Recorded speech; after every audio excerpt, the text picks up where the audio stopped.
steam rising up from the ground or dust or...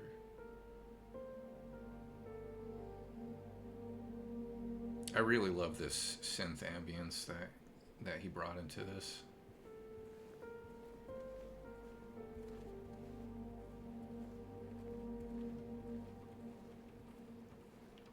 We've got the rain falling outside.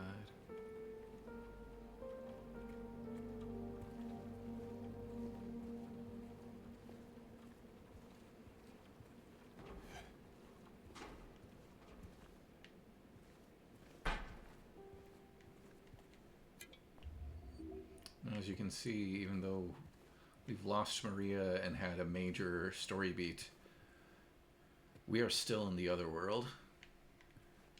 I'll have more to say about that when we get out of the hospital.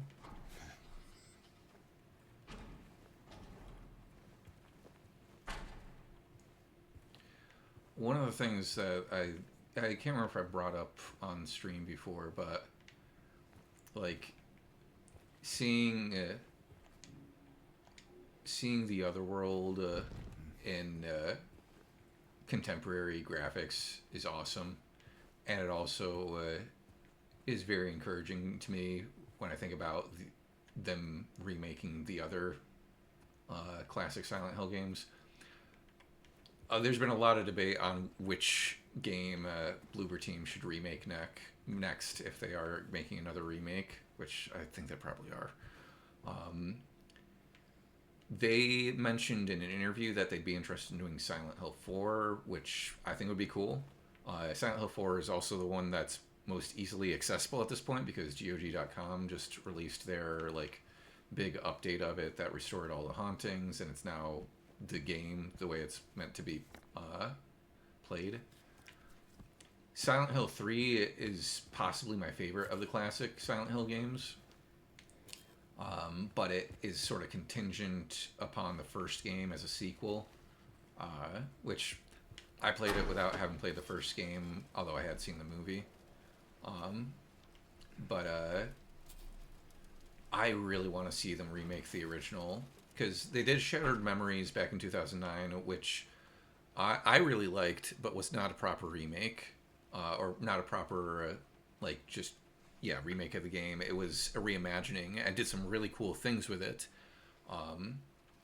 but there has never been a one-to-one remake of the original game like this, and I think it's the one that, at this point, deserves one the most.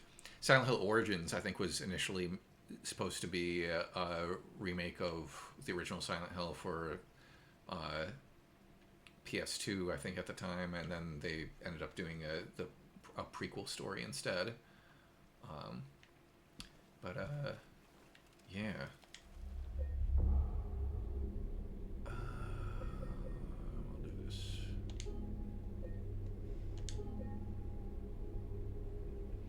So we've got one last thing here in the hospital before we head out.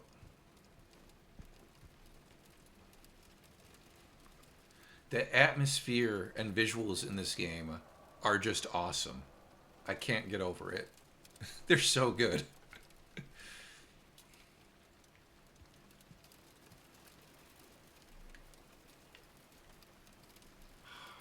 at the lighting and the rain, the reflections in the water, the puddles. Jeez. Okay. Let's read. The potential for this illness exists in all people, and under the right circumstances, any man or woman would be driven, like him, to the other side. The other side perhaps may not be the best way to phrase it. After all, there is no wall between here and there. It lies on the borders where reality and unreality intersect. It is a place both close and distant. Some say it isn't even an illness. I cannot agree with them. I'm a doctor, not a philosopher, or even a psychiatrist, unlike the director. But sometimes I have to ask myself this question. It's true that to us his imaginings are nothing but the inventions of a busy mind. But to him, there simply is no other reality. Furthermore, he is happy there. So why, I ask myself, why in the name of healing him must we drag him painfully into the world of our own reality? So there is a lot that we can say about this. I never heard this in Rod Serling's voice until just now. Well, I'm a Syracuse man myself, so so at least I've got the correct regional dialect. And I guess it does kind of work for this because I think a lot of people have talked about, or at least Cleo and I have talked about this. I don't know about other people. This, after playing the game and seeing the other endings, seems to point in the direction of the Bliss ending, one of the new endings that they added for the remake, where James has a very Twilight Zone sort of conclusion to his story. I've got the White Claudia in my inventory, so I'll probably show you guys that ending when we get there. So it is kind of appropriate to have this in a Rod Serling voice, I suppose. So why, I ask myself, why in the name of healing him must we drag him painfully into the world of our own reality? A reality just around the corner from the Twilight Zone. Wait, I got the piano. No, I'm not even gonna try. But yeah, it's interesting because on my first playthrough of the remake, not really knowing anything about the additional endings that they added, so not knowing about the Bliss ending, I wondered if this was talking about Maria. Like, oh, if he's happy with Maria, why should we take him away from that? I don't know if that was the intention, but I think it's a potential interpretation of this, and I find it interesting to think about. I also, like, the first time I read this, when it gets into the, like, it's true that to us his imaginings are nothing but the inventions of a busy mind. At that point, I thought that we were talking about the director, but I think this is referring to one of the patients, potentially the 0050 patient, the one that we've been saying is connected to James.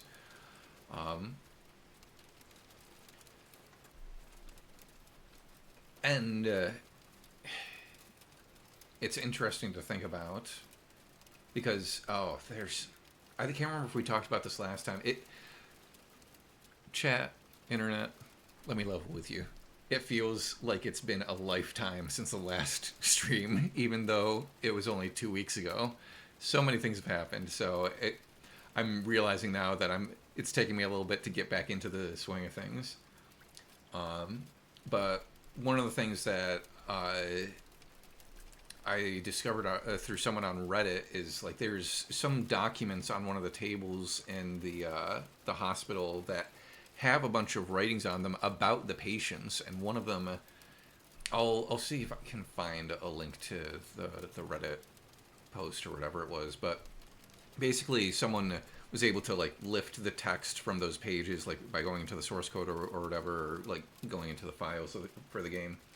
And they had these stories about the three patients. When one of them was a man who had clearly experienced some sort of tragedy, lost his daughter, and blamed himself for it, and was cordial and like spoke evenly with people, but could not get over the loss of his daughter, especially since he blamed himself for it.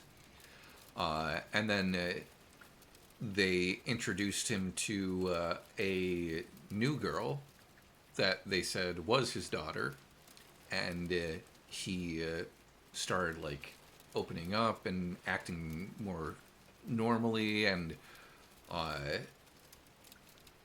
basically it seemed to cure him, but it wasn't real because this girl was not his actual daughter.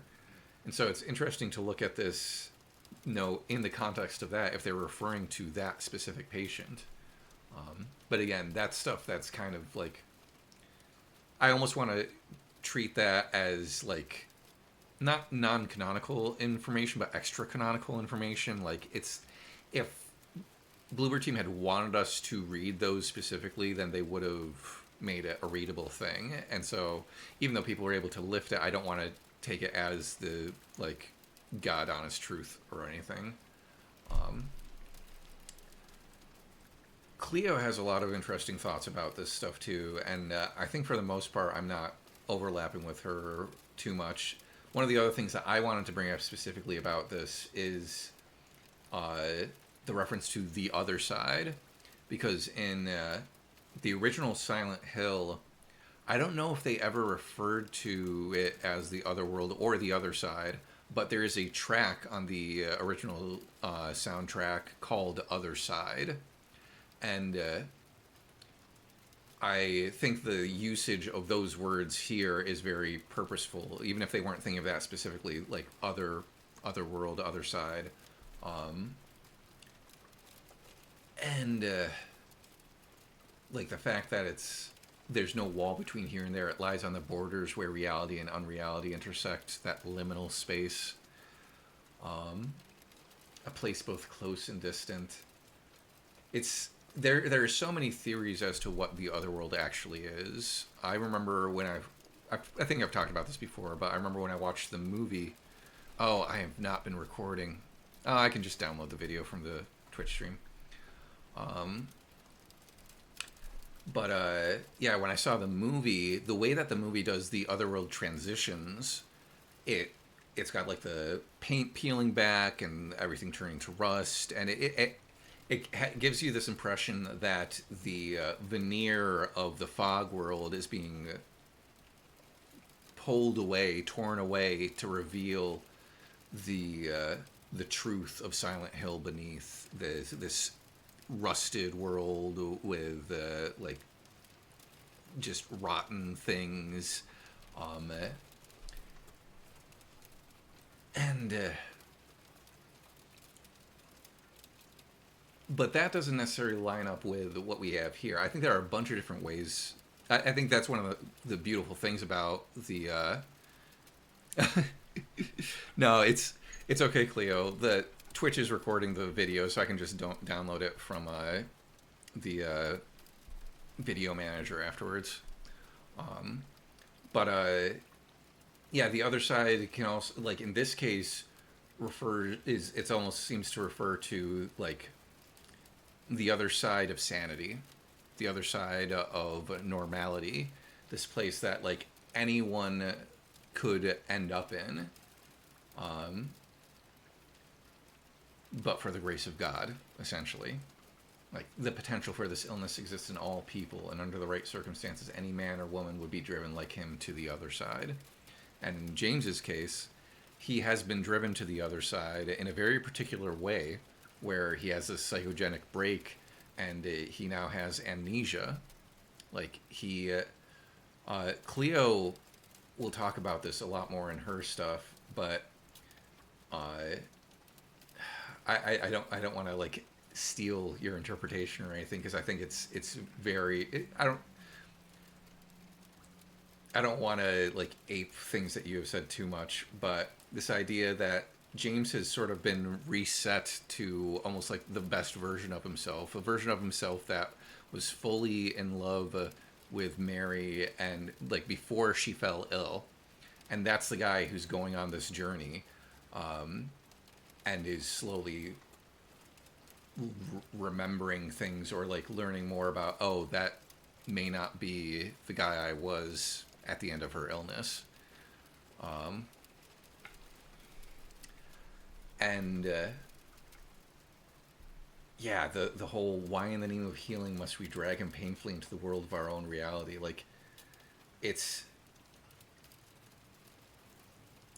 I've been lingering on this note for a while now, and I think I don't really know if I have anything definitive to say about it, but I think it's such an interesting intersection of the fiction, the greater themes, this discussion that the whole hospital sequence has had about mental illness and delusion, and at what cost do you try to cure someone. And it never tells you how to feel about it. It just presents these different perspectives. You got the director who goes mad himself trying to cure the patients. You got the patients who are mad but have these moments of humanity where you're like, oh, they are suffering not just because of their mental illness, but at the hands of the director, potentially. And then you've got another perspective here that seems to be another doctor, not the director, who is just trying to observe things and come to some sort of conclusion about it, and is unable to make it himself. And I think like that. I feel like that's just good writing. They present you with these different perspectives, but they don't tell you which one you should be believing in, or exactly what the correct interpretation, the canon interpretation is. Yeah. There may have been other things I wanted to say about the section, but I've been sitting on it for like a good 10 minutes now, probably. So I think it's about time we moved on.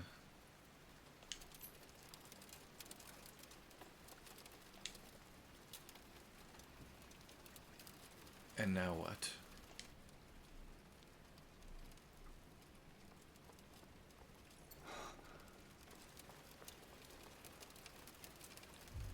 There she is.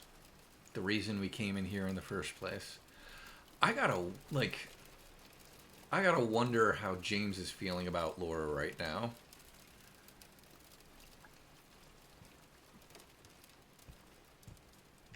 Because if not for her, what would have happened? If she hadn't led us to the hospital, if she hadn't shut him in that room with the flesh lips monster.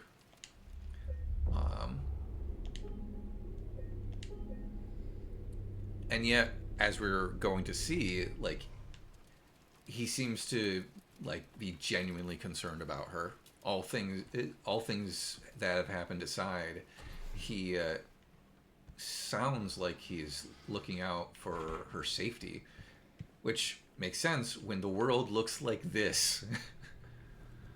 Even though he doesn't know this, she doesn't see any of this stuff. For her, it's a normal town. Did I just hear a weird, like, groan or hum or something? I don't know. Alright. What do I've got as my melee weapon? Lead pipe. Let's keep the pipe for now, and if things start getting a little annoying, we'll break out the chainsaw.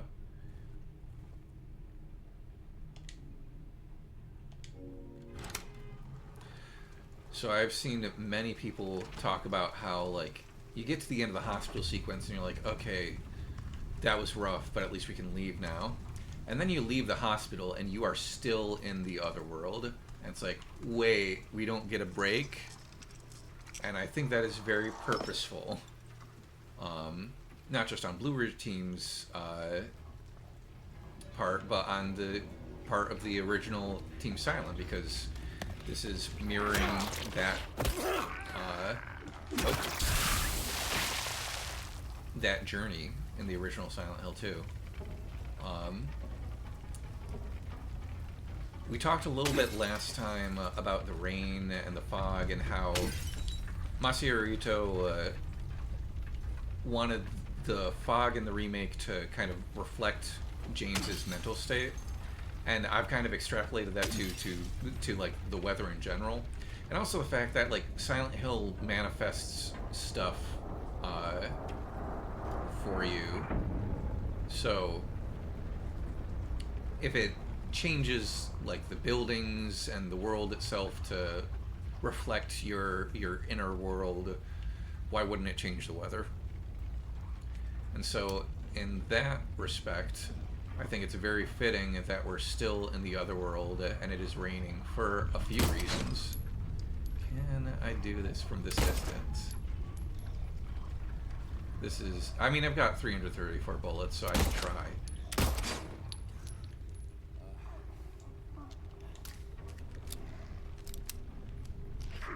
Oh, there she is.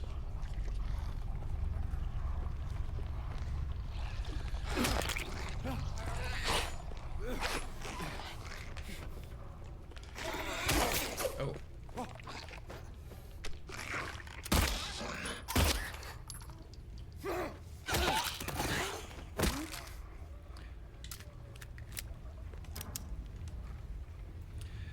Cleo says, this is that sound design I was talking about. It just makes you feel like you walked out into some shit. Yeah. And we've got that little hit in the soundtrack. Look at this world. It just goes into nothing. Just everything. So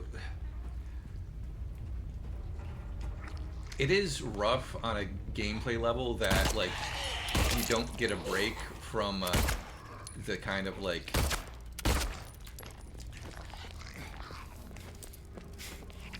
brutality of it all and the harrowing nature of it all, but they still have these, like, gorgeous set pieces.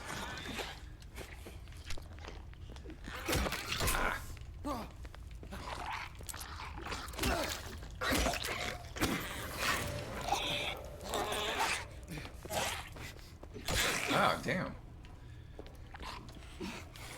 Oh crap, I need to get some health.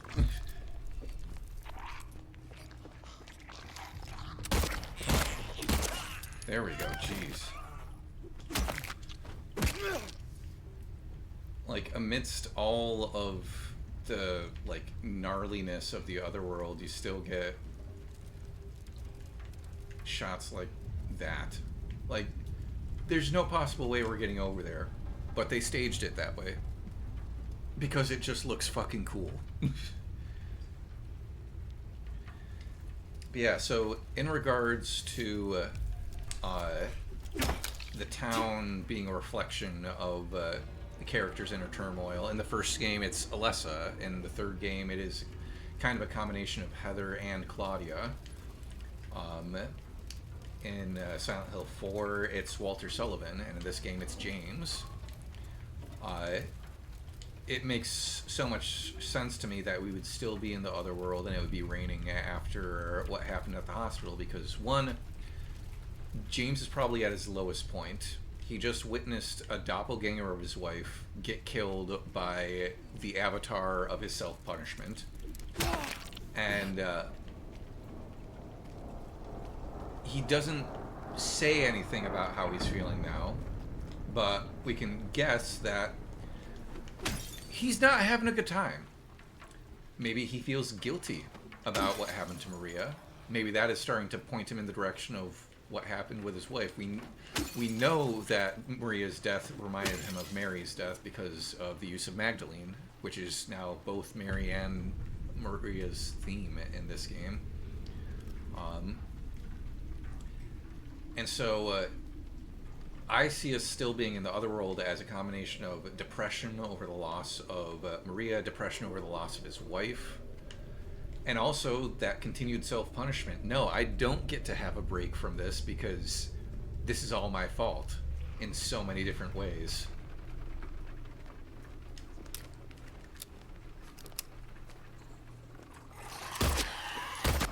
Ah, come on. Come on. Ah!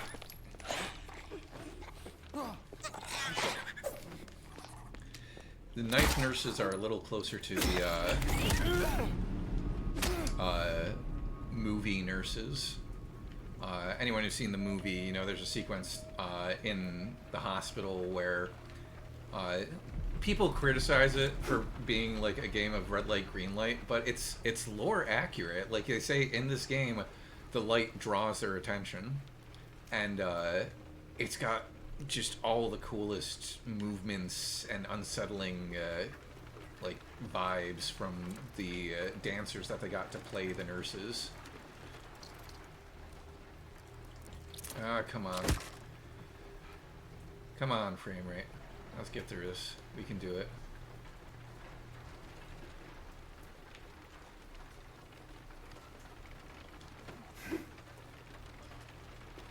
Okay. There's nothing there. I don't need to go through. So, is there anything else I need to get in here?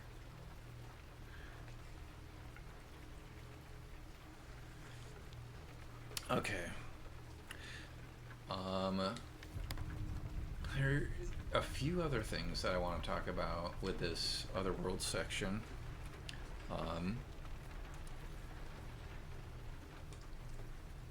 So we saw Laura run through here. Oh, crap.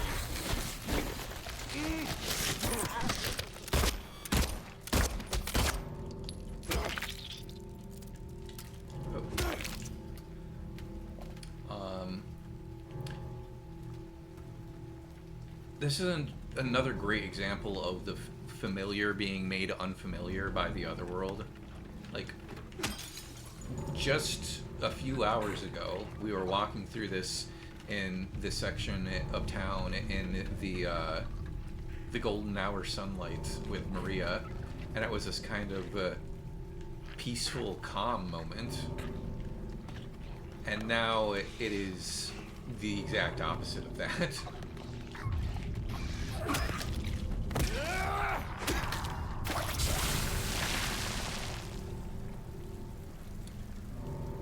The Otherworld twists everything. Memories, reality.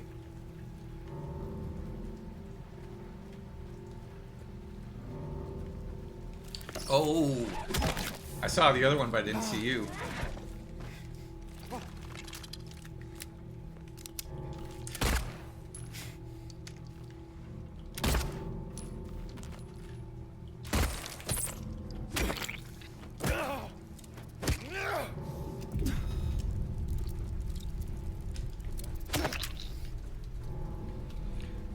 Cleo says, even the parts of town where you were getting jumped constantly, you feel nostalgic for them now. It's like you lost more than just Maria. Yeah.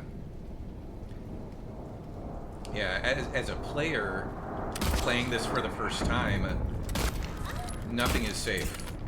Because one of the main characters of the game that, I think for most people you think, oh, Maria's going to be with me till the end of the game, just died. And so your safety and the safety of the other characters, it's all up in the air at this point. Who knows what's going to happen?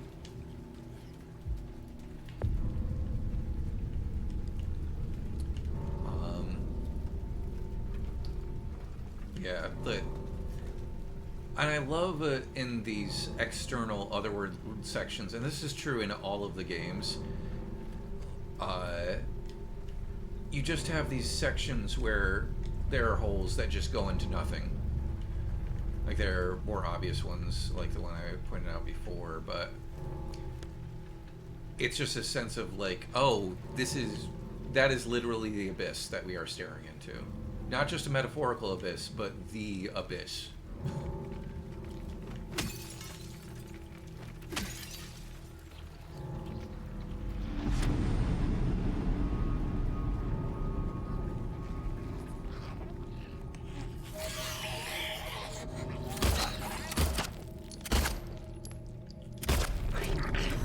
Oh, crap. I've backed myself into a corner. Oh, no. Dodge. Dodge. Dodge. Oh, I've got to reload it. Oh, you didn't stay down. Damn it.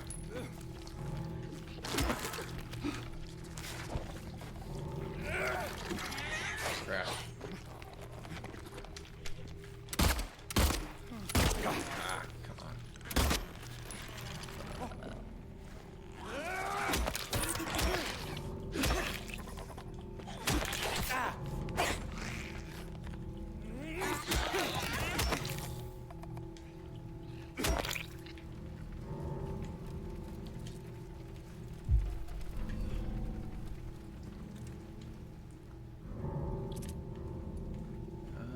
It may be chainsaw time.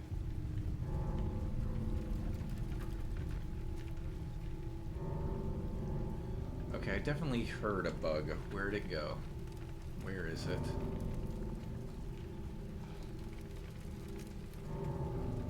Oh, it might be in the next room.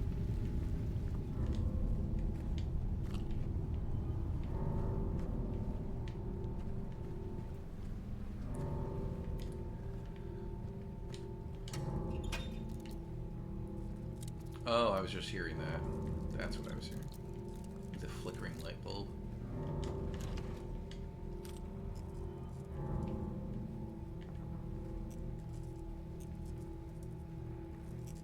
Yeah. Let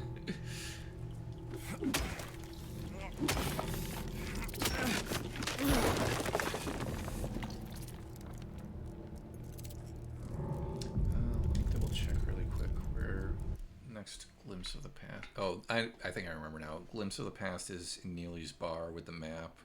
Next note is the map that leads us to the phone. And I think those are the major things. And then we get the letter at the payphone. There's a strange photo in Lucky Jade Restaurant. Okay. I think... Yeah. Okay.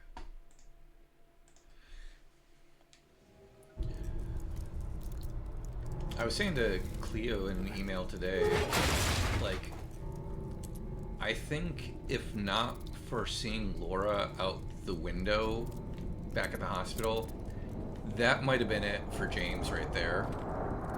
Just like, on an emotional level, he's like, well, everything's fucked. Maria's dead.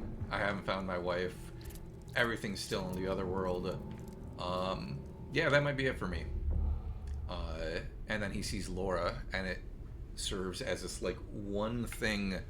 I wouldn't even necessarily call it hope. It's more of like, oh shit, that little girl is still out there. I need to save her from all these monsters and shit.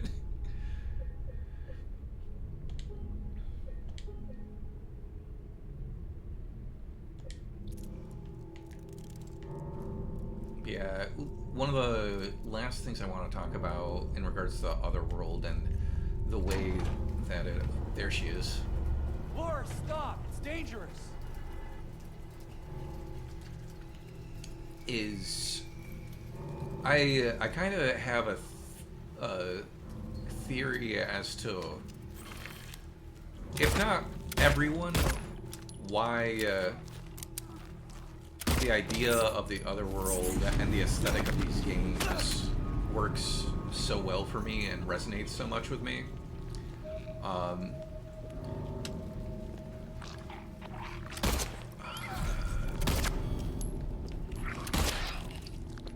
These ones don't get staggered as easily.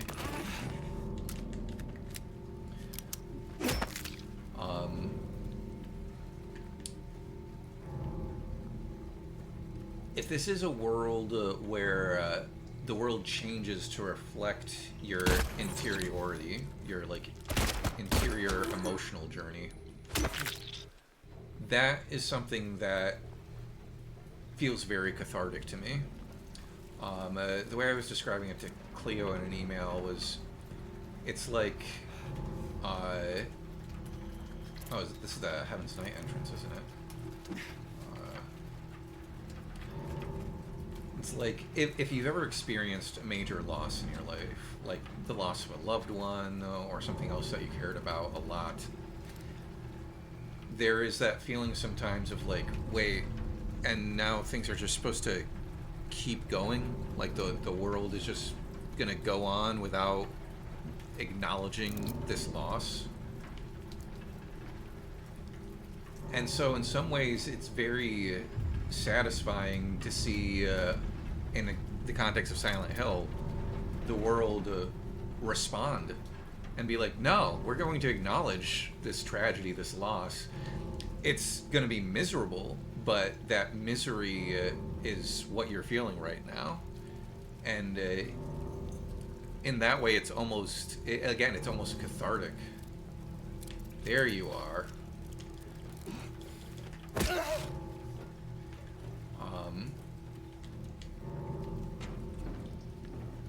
It's interesting to think about.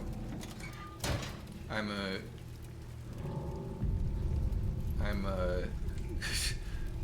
it sounds cheesy, like, but I also never wanted to come off as pretentious. Like, I'm a sensei, I'm a emotionally sensitive person, and so the idea that the world itself, the environment, would respond to the emotional journey you're on is very appealing to me.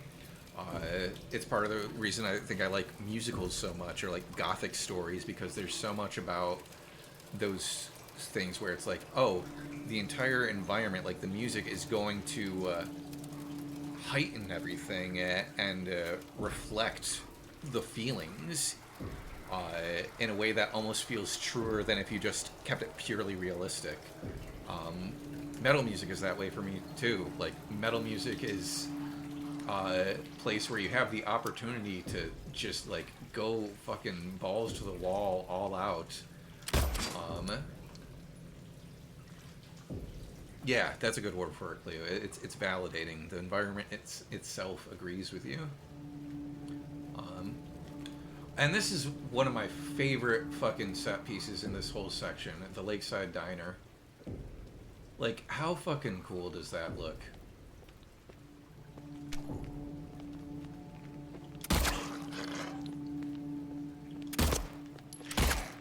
Aha. Like, especially with the nurse just, like, wandering. Hey, no, you don't get back up. How dare you?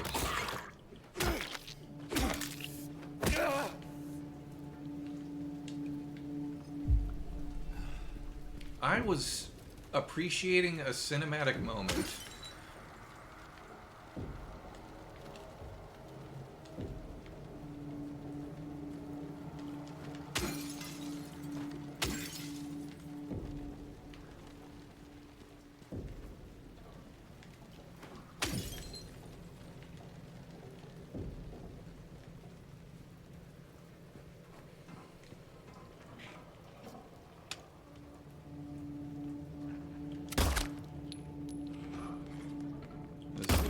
Practice for me. Oh.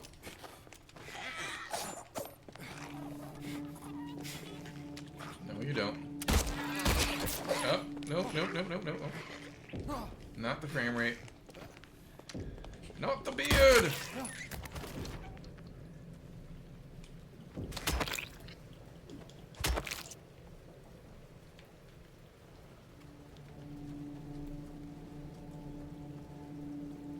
Of course, then there's the other interpretation of it where it's like, James would love a break, but his self-loathing and feelings of self-punishment aren't going to give him that.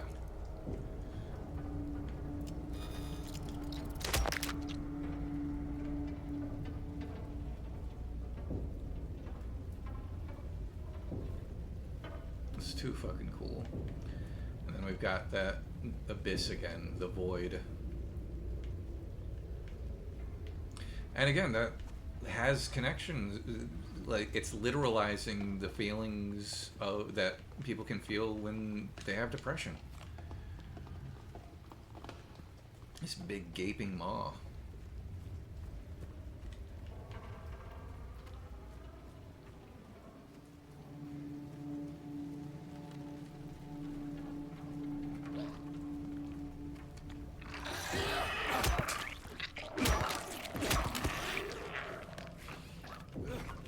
Scramble before you explode?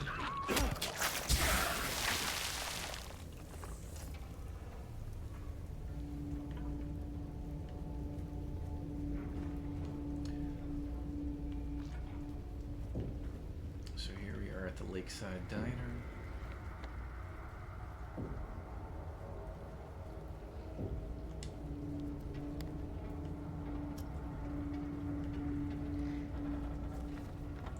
Is there a save point I missed? No.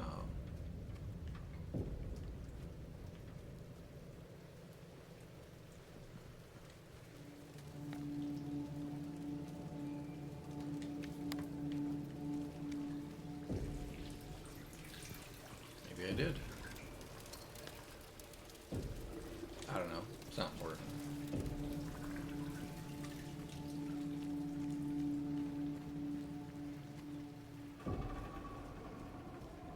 Yeah, there's one in Neely's and one in the trailer. I just was looking at the map and I was like, wait, I don't remember passing a save point.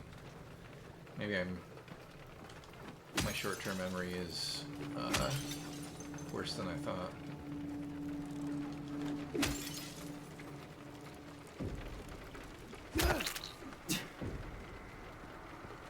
Yeah, the one where the wall collapsed behind me, I think that's the one that I was looking at, perhaps. I didn't realize you could even get the little triangle window.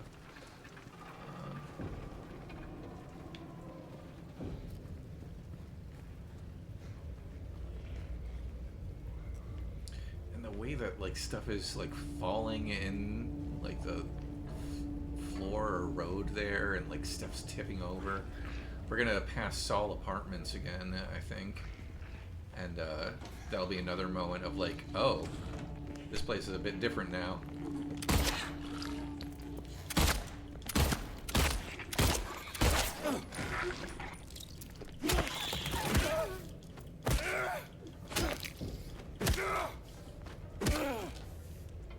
Did I get the bug too? I don't know if I got the bug. Oh. Oh, hello. Oh my gosh, I just had a vision in my head of Tommy Bone from Smosh and, oh, hello! I'm your mental illness! I want that mashup now. Of a Silent Hill 2 creature coming up to James and then just Tommy Bo's voice out of nowhere.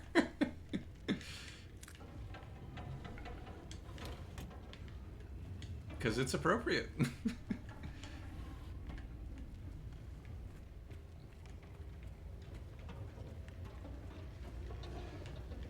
I should probably heal.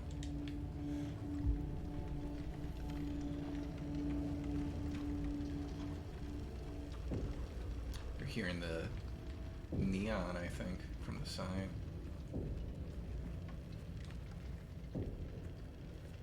Crackle of the neon sign. Oh, hello. I knew there was one more of you. Ah! Ah, too close. Damn it. Crap. There we go.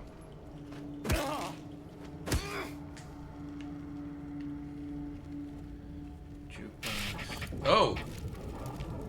Hello, jump scare.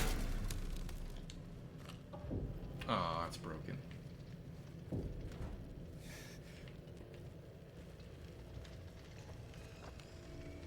Okay. And we're walking.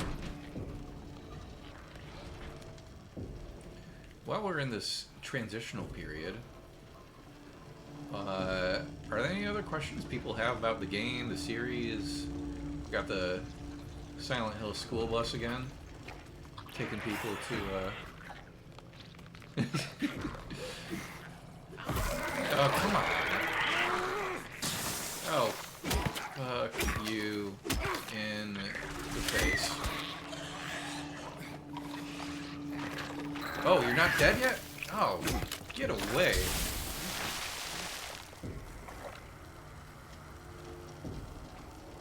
Yeah, so Cleo asked me before if the Lakeside Diner was this diner from Silent Hill 1.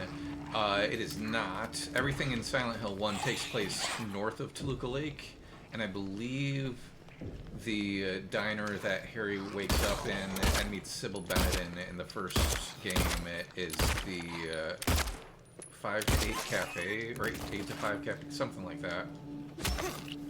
Yeah.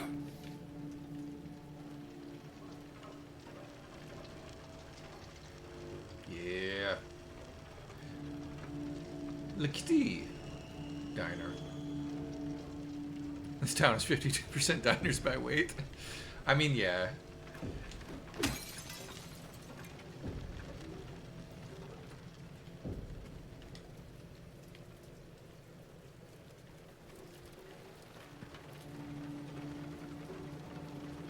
Oh, we got Lem 3223. Is that the same one as before? The Lamentations one?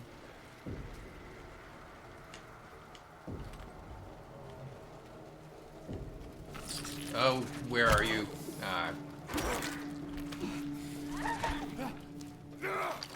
Oh, crap. Ow.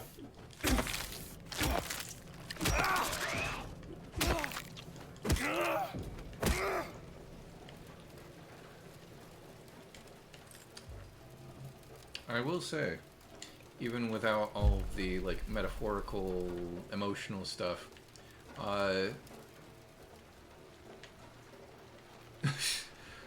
just like any video game, killing monsters is somewhat cathartic.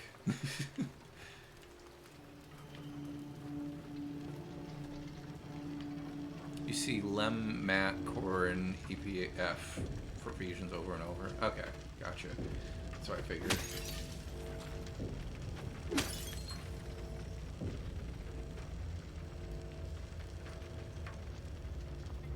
Is this one of the places where you can, like, see the houses start to tilt? Nah, this one's just kind of... Man.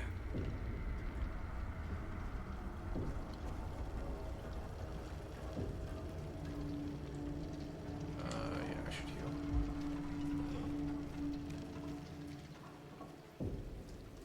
I'm doing decent on healing stuff. Ooh.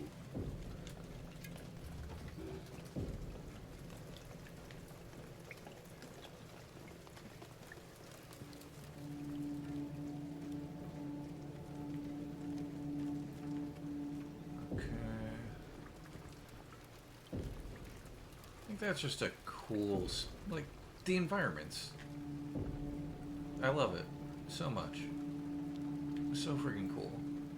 Oh, and the light goes out! See, the details! I will, yeah. Damn it. There's not a whole lot of major story stuff that happens in this section, so that's part of why I'm taking my time with it, because there's so much to appreciate on just a design level. It's so fun. It's so cool.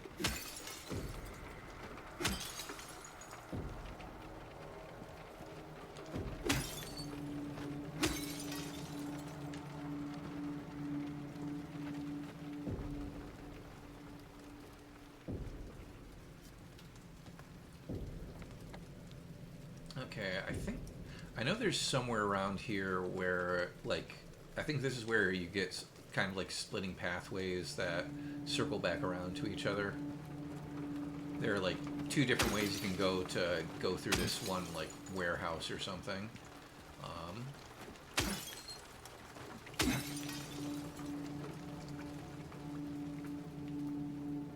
And there are a bunch of creatures in it.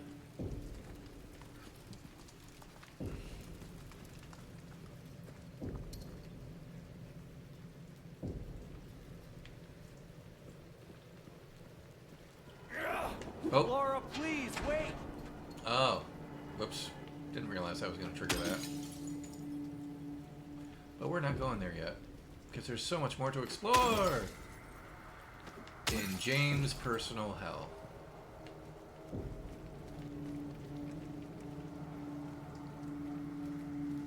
There's a ton of stuff in not the Happy Burger, and then you can still go through Happy Burger, but at a much better vantage point.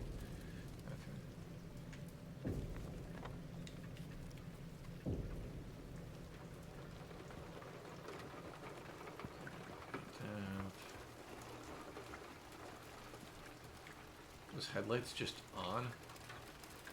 Battery's gonna die.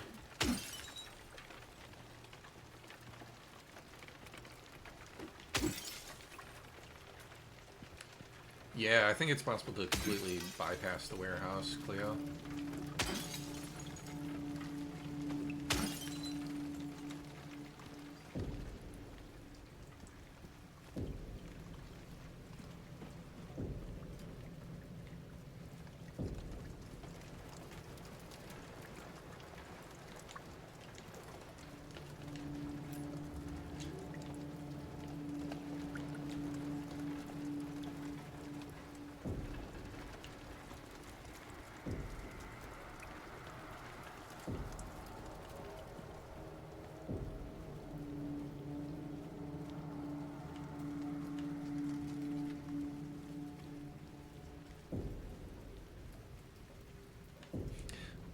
Cleo says, okay, so like headlights still on, car's still running, motel handyman's toolbox still there. Did everyone just get raptured? Possibly. Like, what is the story James's brain is telling him here? This is where it gets interesting to think about, like we get caught up in like, oh, well, everything's so metaphorical, and clearly this is James's version of Silent Hill. And then there's stuff like that where it's like, yeah, but is the town okay? Or is this like a New York City in a superhero movie situation where like anytime a person with trauma comes to town, everyone's got to batten down the hatches because they have to experience it too. Like, oh shit, we got another drug addict who like let down their daughter. We gotta get the tape and the boards down. We're gonna have another Otherworld transition, and oh shit, this is the first section with the mandarins, isn't it?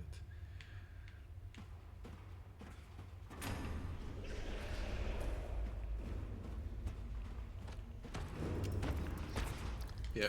Yep. I'm just gonna run.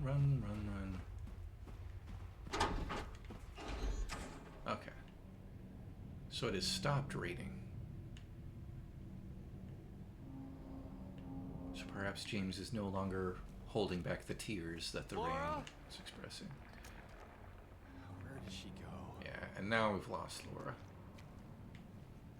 But we've found this trailer, which I want to say, yeah, it's a trailer by South Street Apartments, so I want to say this is the one where in the regular, like the daytime South Vale, East South Vale, we get the notes about like like make sure that they're dead and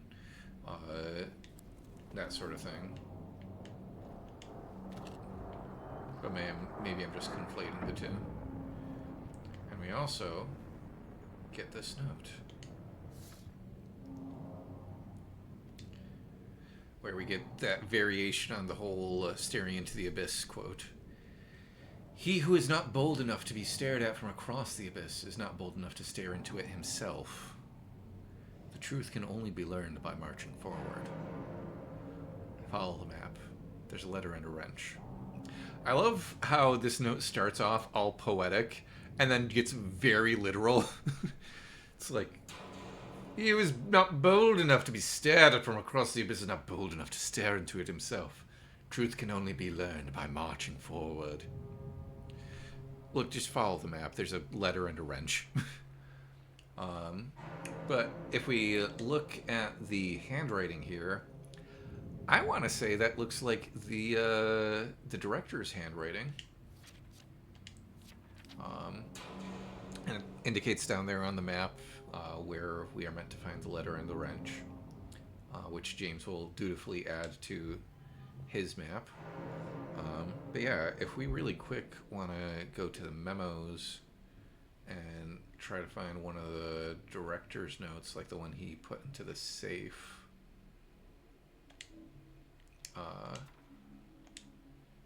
Investigate. The like loops on the cursive letters to me read similarly to the cursive that was on that note, which raises more questions about the director. Nothing is real anyway. Yeah.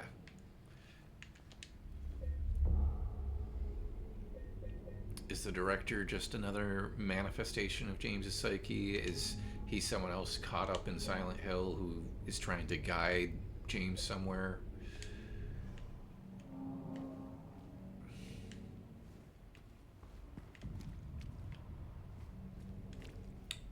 And there we got our South Street Apartments, where the fire escape started to break behind us. And it's got a bit further now. Oh, hello. Yeah, South Street Apartments has seen better days. Okay, before we go that way, let me explore over here. Oh, hey, where are you? There we go.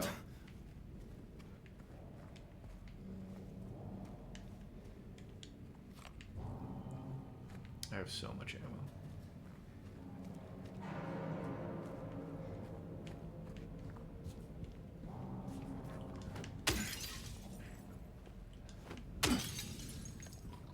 No glass window is safe from James Sunderland. Oh yeah, that watching your playthrough of the section with Maria, Cleo, where she comments, like, one of the times that you break the window, she comments like, "Man, nothing's safe around you, is it?" It's like, that is a fucking dark line for Maria to say if you know the entire story. Like, fucking Bloober team, really. Yeah, this is just a beautiful display of destruction. Yeah, Cleo.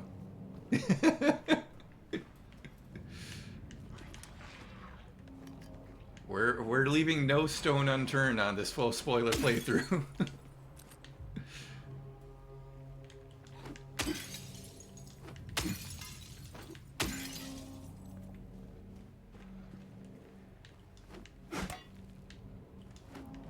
Yeah. That's almost as... Yeah, Cleo says that's almost as bad as Ready to Kill It. Okay, so that is the way into the warehouse. Before we go in there, let's deal with you at the pharmacy.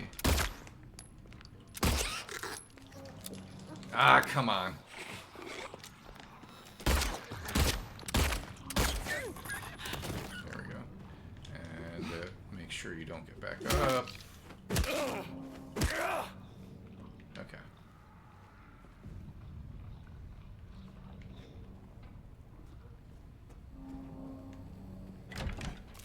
Aha! I knew there was another one. I remembered there was another one in here.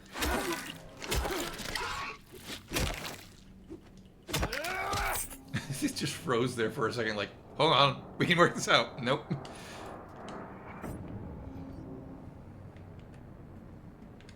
Yeah, there's also many, like, major musical moments to talk about in this section. Although I could say about, like, what we're hearing right now, we've got another one of those, like, weird kind of, like, almost sounds like something rubbing against metal with a ton of reverb thrown on it. That's something a little bit less reverb and more disruptive. You also get that kind of bass sound every now and again, or we did in the previous section with that boom. But I think we have moved on from it. We're in a new area. What's over here? Is that just... okay. Hello.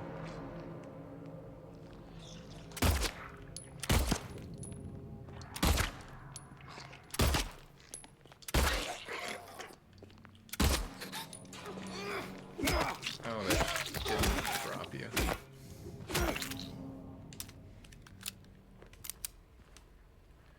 Garbage cans in love? What?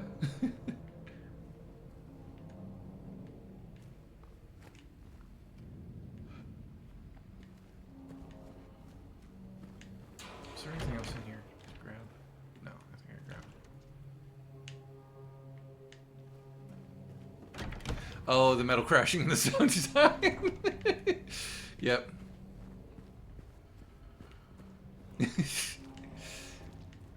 That's a good way to describe it. Disgusting, but also good. Okay. Chill out.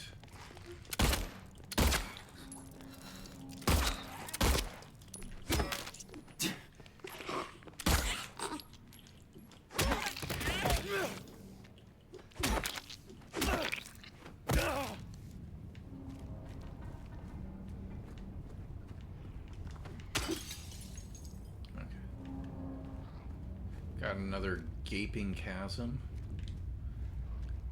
So yeah, this is where we'll pass through if we don't want to do the warehouse, but I do want to go through the warehouse.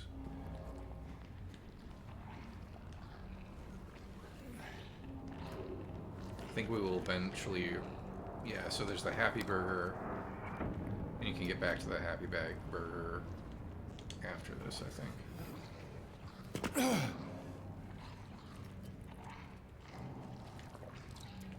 Where are you? Aha!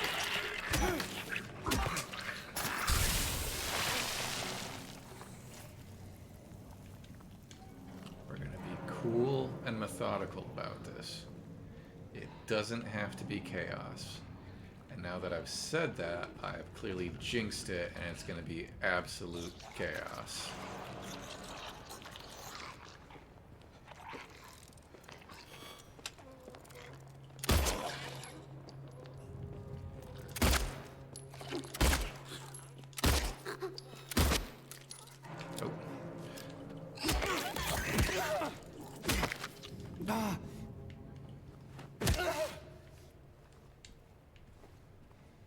There's the pool of blood.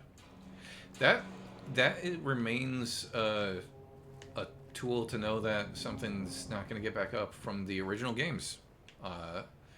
For anyone who didn't play them, like that was, I had forgotten that was an indicator, and then I saw you do it, Cleo, and I was like, oh wait, yeah, that was the same in the old games too.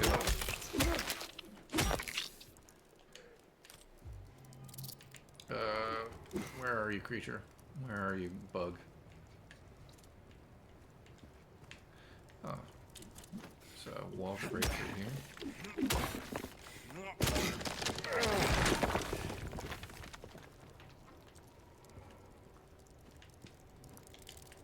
Where are you? You annoying little bug. Come on. Oh, come on, camera. Ah, hidden, but not fully.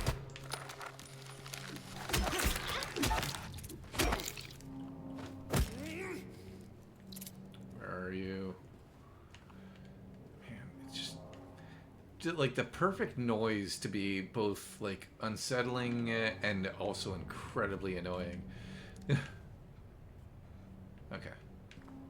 Is there anything else in this alcove here? Item of some sort? No. Okay. It was just a mannequin.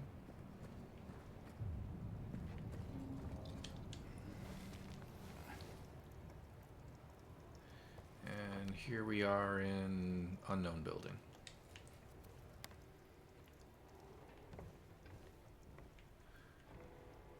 Scenic place, home of thing. I know it was a bug. I saw it on the wall and then it disappeared. Oh, it's still there. Did I splatter that on the wall? Interesting. See, they've got these interesting little, like, things you can jump over here. And I wonder if they had planned on there being, like, a bigger fight in this room. And there's just not.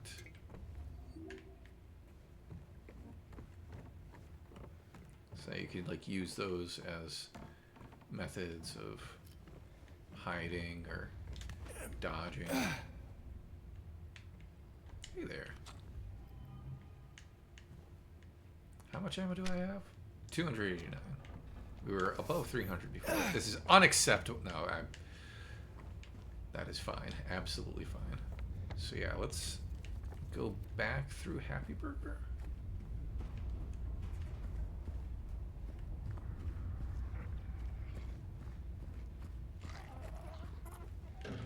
Door isn't open, but the window is.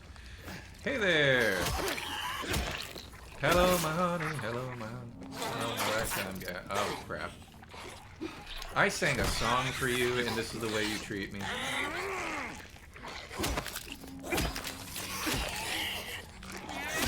Oh, man. Don't you people ever die? Oh, this is the place where there's a bunch of stuff. I'm just gonna kite them. Ah, come on.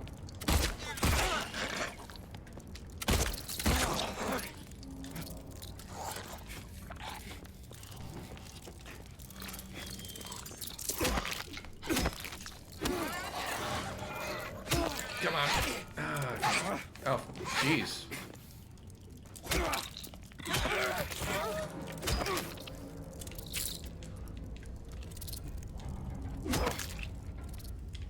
That is too much intimacy on the first meeting.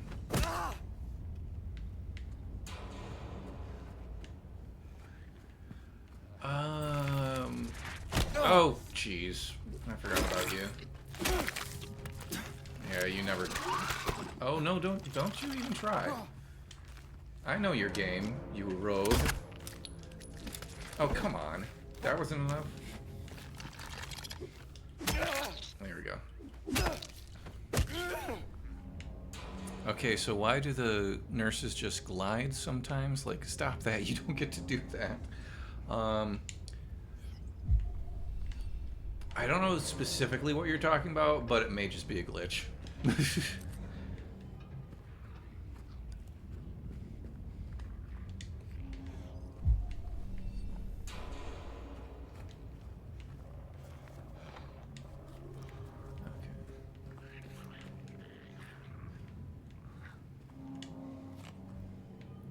This should lead us back out to that fence, right?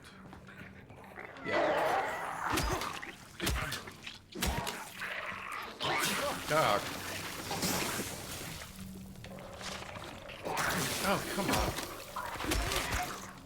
Okay. Alright, I'm gonna do it. I'm gonna use a syringe. And there's something behind me. Run, James.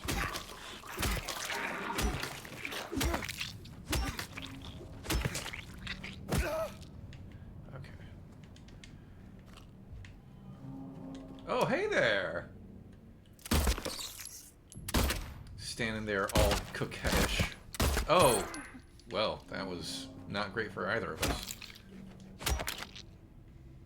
Yeah, and this takes us back to the fence that was here. I'm gonna walk through it just to say that I did. Satisfy my compulsion. So yeah, I think we're gonna go back through Hamburger now after I explore a little bit and make sure that I've gotten everything I can get here. Killed that stuff. Okay. Back alley behind Happy Burger is a rough place to be.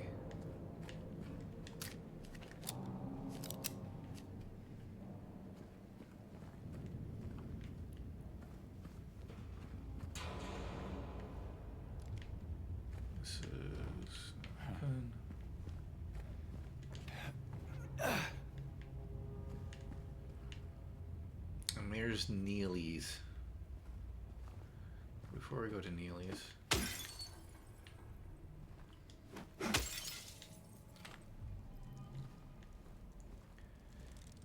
yeah, I wanted a screenshot for the post about the stream this week to actually reflect what we were going to be doing, and it wasn't easy to do that with where I left things on the last game, or on the last stream.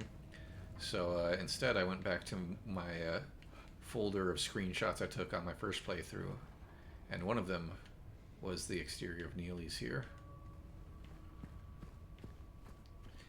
Neely's should be a particular place where players like get that uncanny valley, the familiar made unfamiliar feeling, because you go, depending on the way that you play the first South Vale section, you go back and forth to Neely's a bunch, like, or at least, at the very least, like, oh, this is a major location, I need to remember what this place looks like. Oh, come on. Just fell off the wall. So to come back here in the Otherworld, oh, the fucking post office with the pillars. Isn't that just disgusting and gorgeous? All at once!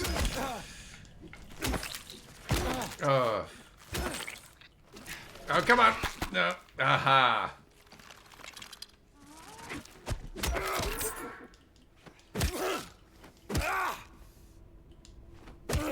Okay. I'm doing pretty well without the chainsaw. I mean, I did play this whole game without the chainsaw for the first time, so... Oh, come on. Please? No, it's just not gonna connect. That one is.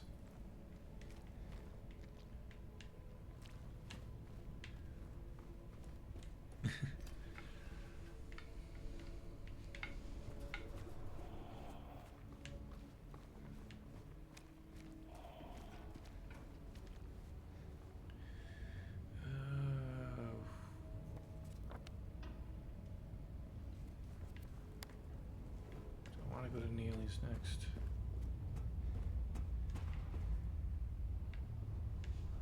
Did the warehouse. Yeah, let's do Neely's.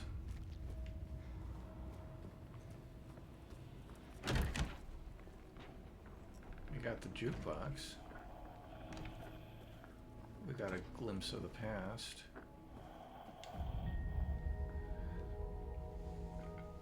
This looks like the map from the original game. I mean, it's a glimpse of the past, so I assume it is.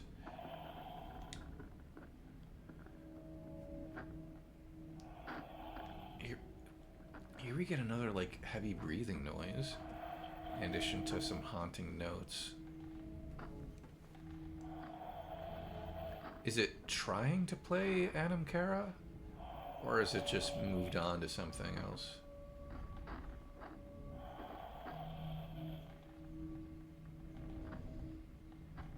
I think it might be.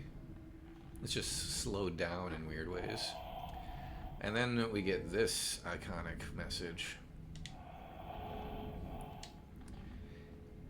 If you really want to see Mary, you should just die. But you might be heading to a different place than Mary, James.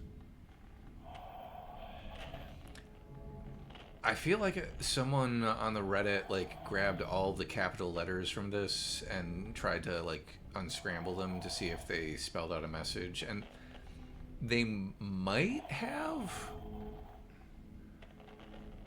but I can't remember if it was, like, actually a decent message or anything.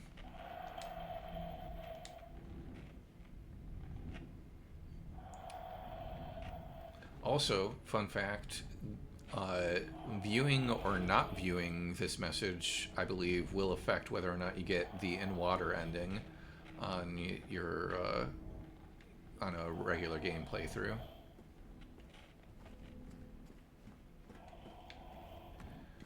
Okay, so let's save.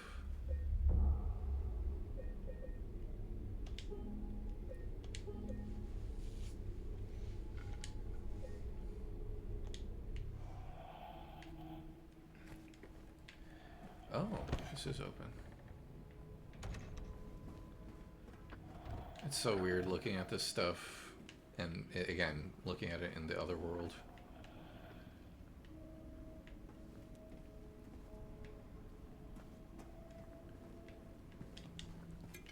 It's such a specific aesthetic too. It isn't just the fact that everything's like run down and dirty and rotten, but it's like these like tarps that they have over all of the furniture, or tarps or cloth, like I'd be really interested to like pick the brains of any of the members of Team Silent and ask like, why did you want it to look like this specifically? That's cool. Okay, that's left. Okay, so yeah, we're going to be going through the back there, but before we do that, I just want to make sure there isn't anything else out here to explore. There's a bug. Like everything's tied down in the hold of a ship almost. Yeah, maybe.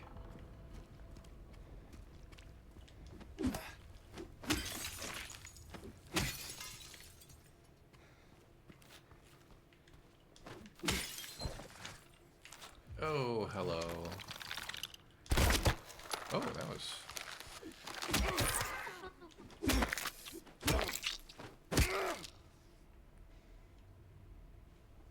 Just, again, the lighting. Too fucking cool. Nothing back here. No.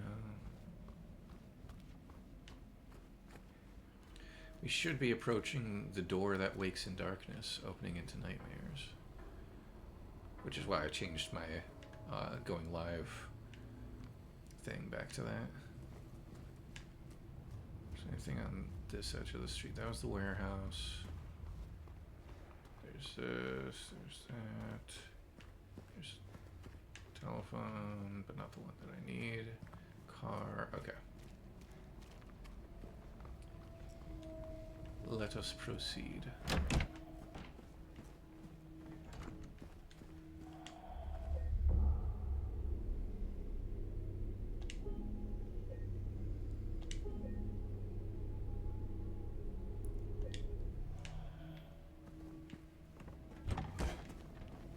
Oh, hello, shotgun bullets.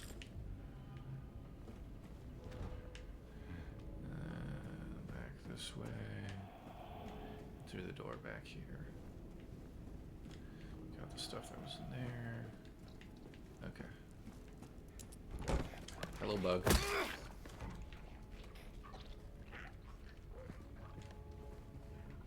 Oh, here's another thing that I've been meaning to bring up about the Otherworld.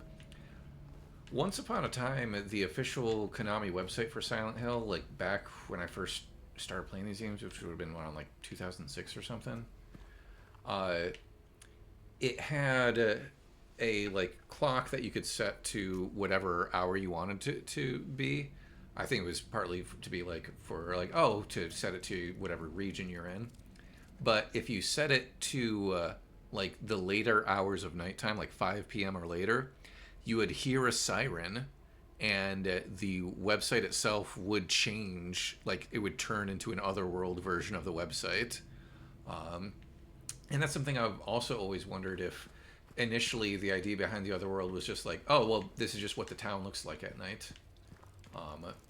Obviously, they have strayed away from that and used the Otherworld for a specific purpose now. But still interesting to think about. Or maybe that was just something that they wanted to do with the website for the hell of it.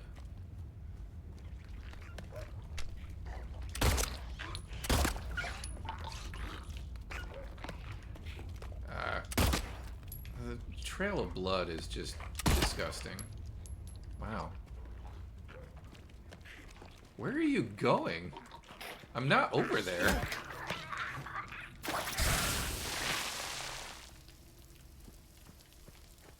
Is this where I came from? Yeah, this is back into Neely's. Oh yeah, so this is out of the back of Neely's. This is where we had the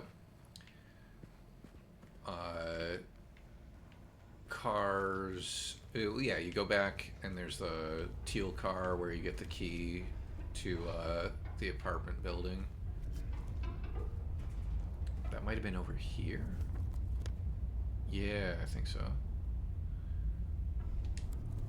And then you ran up that way to get to the apartment building amidst the storm.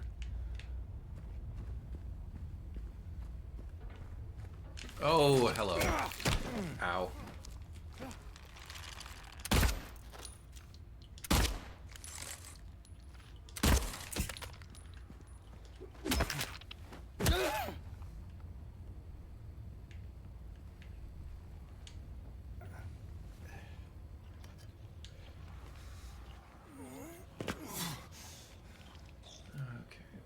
Autosave. Oh, there's the sound of the phone.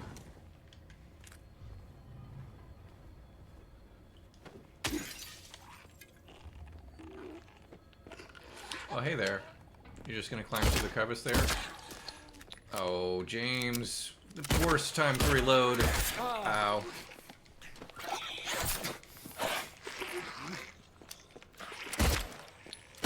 There better not be another one coming up behind me.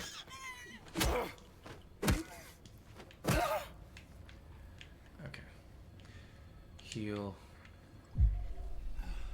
Nothing there. Can I poke my head through? And no. Okay. Is that a mannequin I'm hearing? No, another nurse. Oh, don't do the head jiggle thing. No, that's not allowed. Oh, there's another thing nearby. Oh, and I'm back into a corner. Now you're back into the corner. Oh, no. Oh, come on. Crap. There's something else behind me. Ah! Oh, come on. Okay. You stay down. And you stay down. I have a phone call that someone is waiting on me. How rude for you to delay me.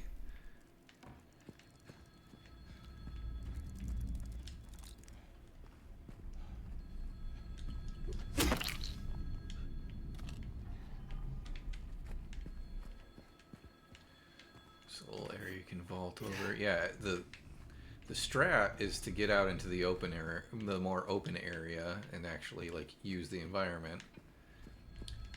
Okay, so this was the laundry that had the like bloody jacket in it or something before. Well, it looks like whatever was in there is what got pulled out or overflowed or something. Creeper literally almost killed. It's so annoying when they're so small and so hard to find sometimes.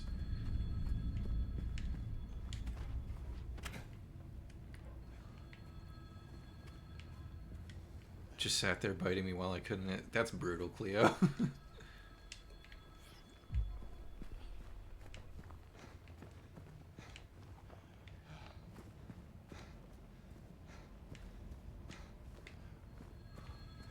Also, for some reason now I'm thinking back to my Rod Serling voice and how I could have done it better. It's in the past.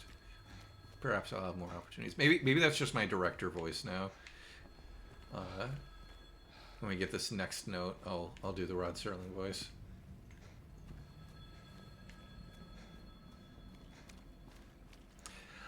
I can make him wait a little longer.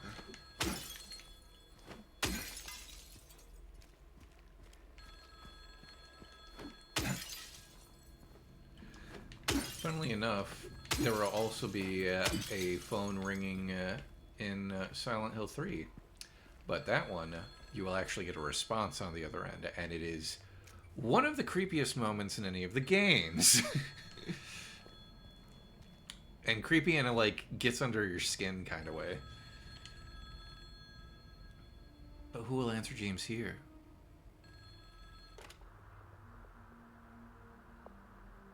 Hello? No one?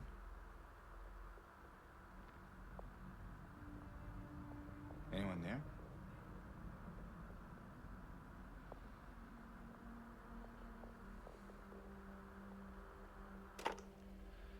Better luck next time, James. Oh, but is that something there in the... What's this? Here, another note. Let me see it. All right. Let me try and get into character. Or perhaps you are a fool. The truth usually betrays people. You should know. The key is in the park, at the feet of the praying woman. The wrench will open the gate. The key will let loose the abyss. And the Twilight Zone. I don't know if I can do a very good Rod Serling. Cleo says, there's at least one phone off the hook during the day. You can hear it beeping. Someone suggested that they had just made the call to this phone in a time wrinkle kind of way. But then, who? Interesting. Anything on the back of this one? Okay. I want to quickly read this. Or perhaps you are a fool. The truth usually betrays people. You should know. The key is in the park, at the feet of the praying woman. The wrench will open the gate. So the wrench will open the gate to the park. The key will let loose the abyss.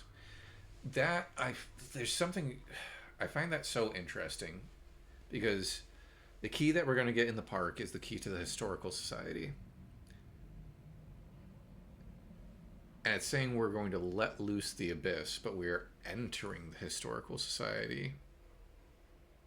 I might be overthinking it, but it's just an interesting way to word it. I guess I suppose it's probably more of like the key will let loose the abyss in the sense of like, oh, the key will open the door to the next harrowing, like an even more harrowing part of your journey. I've also been feeling self-conscious about my use of the word harrowing because I feel like I've used it a ton already in the context of this game.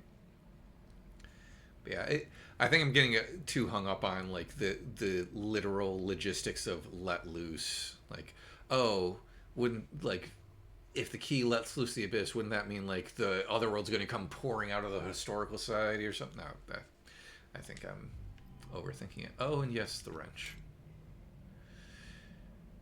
Weapon! No, it's not a weapon. If we wanted a wrench for a weapon, we'd be playing one of the Shock games, System Shock or Bioshock. And you know what? Like, all things considered, this little patio area is in pretty good shape compared to the rest of town. I'm impressed, honestly. Oh, even just like something like that, the lighting. I'm hyperfixating. And so what if I am? It's something that brings me joy. Oh, Andy's bookstore, where we learned about the 3 endings. Oh, yes. I am feeling nostalgic, Cleo. I hadn't thought about it in that way, but now I am feeling nostalgic. Back in February or March, we were walking this section of town, and it looked fine, and now, well, things are not quite so fine. I wonder if it maintained, like, the windows that I broke in the fog world.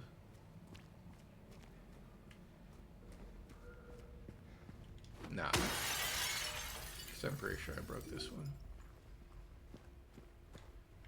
I imagine they would have re-put the glass back in for the other worlds to...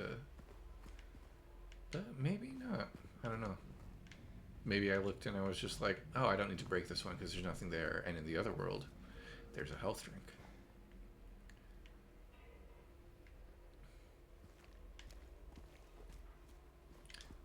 I may be getting a little lost in the sauce at this point, but like, there's not a whole ton of stuff happening, so I'm just commenting on whatever strikes my fancy. Oh, there were... Why didn't I see that? On the other chair. Ah, the seat. There we go. Cleo says, also, James has got to have a certain nostalgia for the time he was here with Mary, so they've managed to make us feel it to an extent as well. Which is really impressive, given that we first experienced it with vomit monsters. Yeah. Oh. I want to show you all something right here. Because on my last playthrough, like on New Game Plus, you get access to all... Oof. Tattered American Flag feels a little too timely. But on the New Game Plus, you get access to all the other like visual modes for the game, and I think it was around here where I was like, I wonder what the game looks like in red dithering mode. So really quick, I'm gonna switch over to red dithering, and we're gonna take a look at these red lights. Displaying graphics.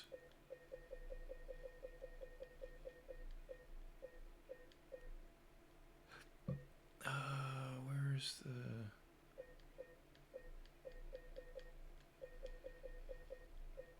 Oh, graphic mode. So, black and white versus red. I found that black and white versus red, while cool in concept, and like the black and white as well, doesn't work great in very dark areas. Although that's pretty sick. That's actually pretty cool. But yeah, there are certain areas where it's like I can't see a thing. And the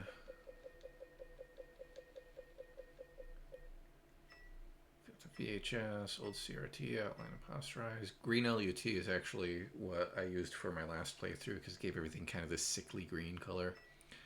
So red dithering is basically just red and black. Those are that's the only color information that you're getting. So check this out.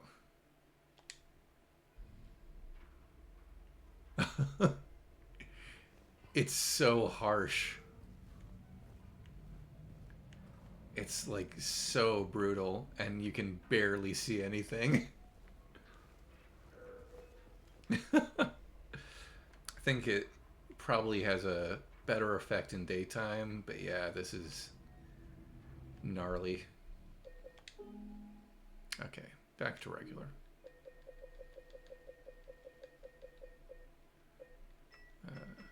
Default.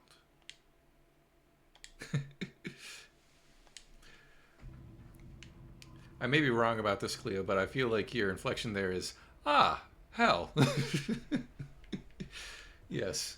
It basically looks like, no, this is just hell now. Big J's.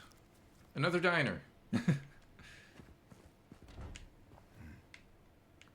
is where we got the note about the dog, I think, before. New Game Plus.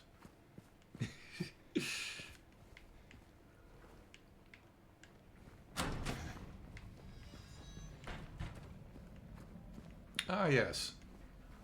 Horrors beyond human comprehension.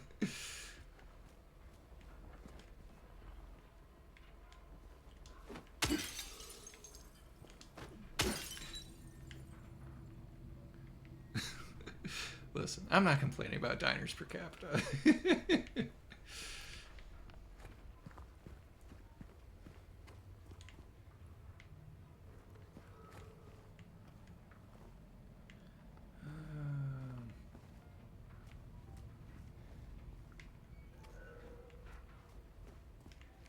Where are we going from here?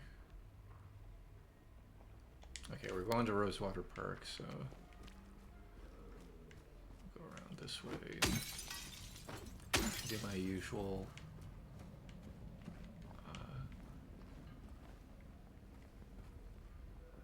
drug hotline. Brookhaven Hospital Addiction Department.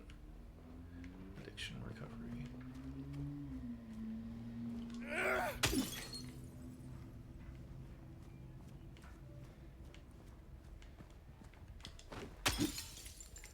Is this the grocery store?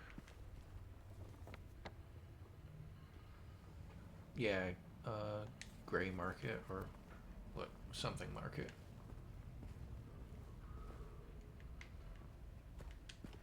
Ooh, picked up some bullets at the market.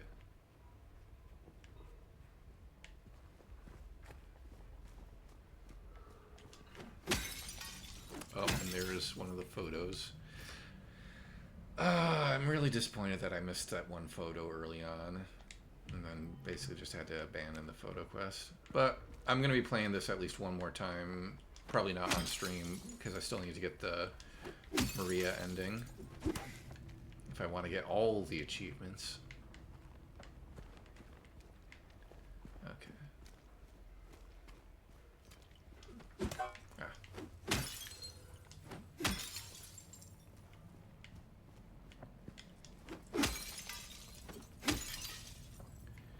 8:42. We're making decent time. We should get to the Historical Society by 9 at the latest. Ooh. How am I doing on shotgun shells now? Got a decent amount. I was really short on shotgun shells in my first playthrough because in the hospital, my main method for taking out the nurses was shotgun and then swing of the lead pipe, because that seemed like a pretty reliable 1-2 punch. Ah, yes. Here we approach it now. The door.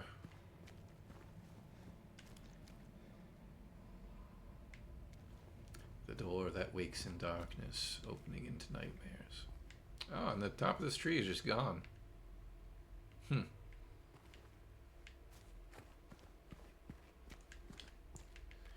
Here.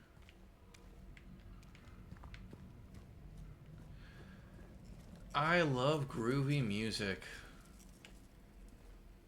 Also seen better days.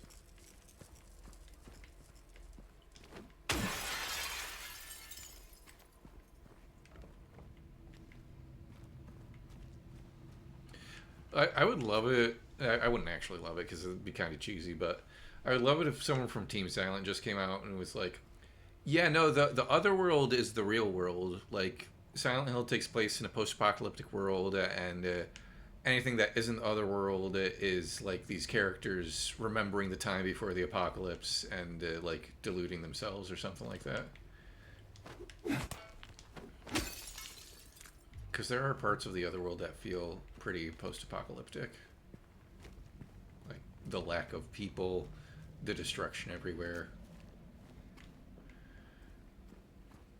the everything strapped down. There it is. Okay, I'm gonna give the Rod Serling voice another try. The door that wakes in darkness, opening into nightmares, and into the Twilight Zone.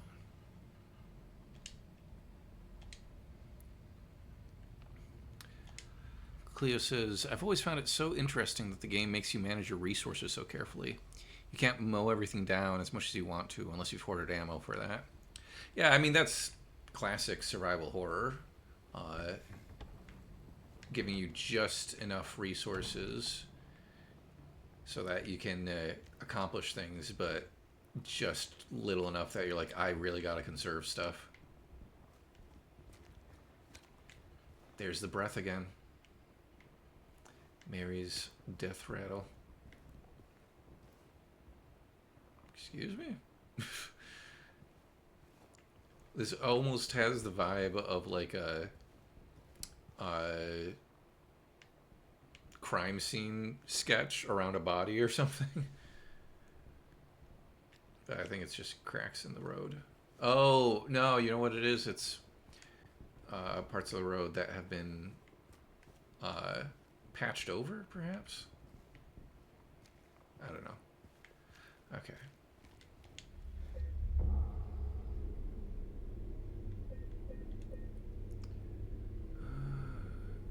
That's our last Brookhaven save. So long, Brookhaven.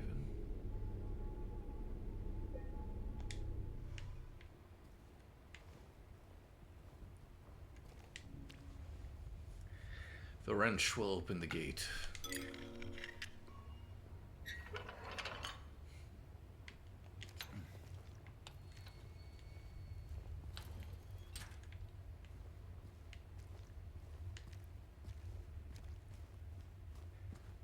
But we can't go forward like we did before. We have to go down.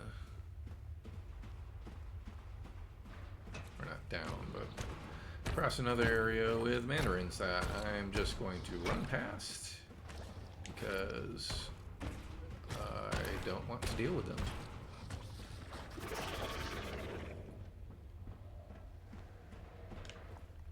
There's the way down. I knew we went down at some point.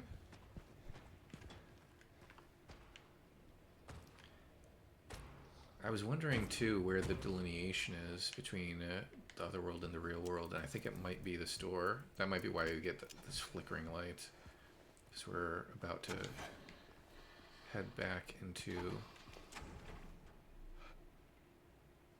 normal nighttime.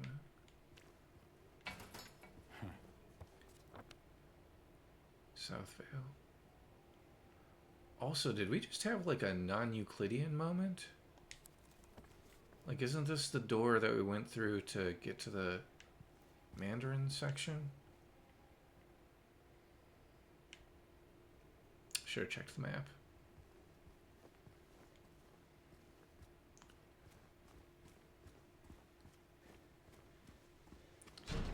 back to Rosewater.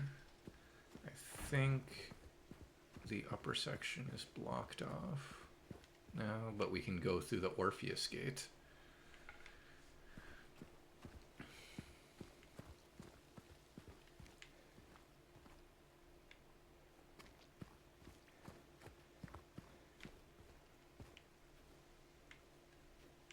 Where's that light coming from? Is the moon up there somewhere? Maybe not. It's a foggy evening. It's always foggy in Silent Hill. Back to Patrick Chester. Cleo, you pointed out that this is actually a reference to a character from the Silent Hill Past Life comic, which I did not realize. I have a copy of that comic. It was written by Tom Waltz, who wrote another Silent Hill comic and the story for... He wrote the story and like scenes for Silent Hill Downpour. He fought and died for the people, for liberty, and for all of our tomorrows. His memory lives on. I'm trying to remember the story from Silent Hill Past Life. If I recall, Patrick Chester or Edward Chester, whichever one it is, like many protagonists in Silent Hill games, might not have been a great dude. And that's why he ends up experiencing shit in Silent Hill.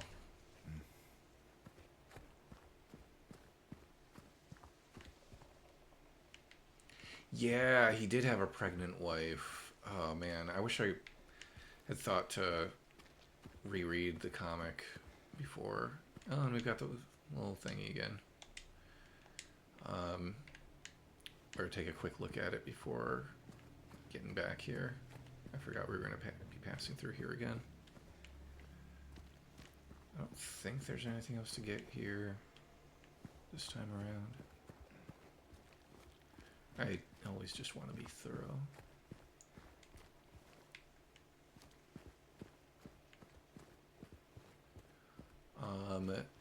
We do actually have a music moment coming up. We have a new scene with Angela, and I can't recall the name of it, but the music that we hear in the background, it uses the same sample as an old Winnie the Pooh Piglet game from PS2 era, I think, or N64 or something like that. Yeah, that looks like James's jacket. And people, when they discovered that, I think even before the remake came out, people might have made connections between that game and Silent Hill because of some of the stuff that happened in that game was a stealth survival horror game. And so whether it was because of that or because of this, people started making crossovers where you got Piglet in James's jacket coming up to the cell where you find Maria in the labyrinth, and Pooh as Maria. It's interesting, to say the least. And I also just still think it's so friggin' cool, the forced perspective there with the vanishing point, making it look like, oh, the gate itself is an optical illusion leading you down a tunnel. And this door, in daytime, is chained shut, but now it is unlocked.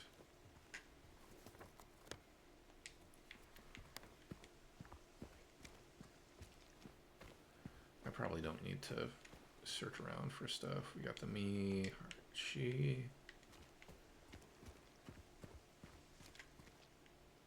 Which could have just as easily been etched in by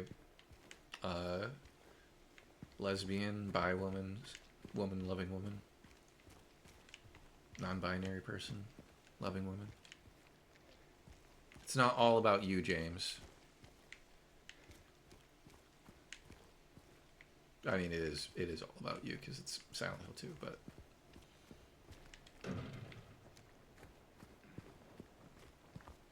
ice cream, give it to me. No. There we go. Nothing. Man, this whole place is a scam. I'm going to go out on a limb here and say Silent Hill, not a great place to be.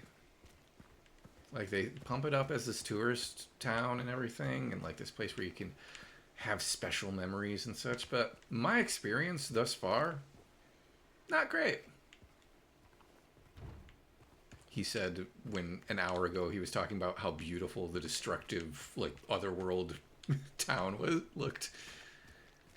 Okay, I think we are approaching. Yeah.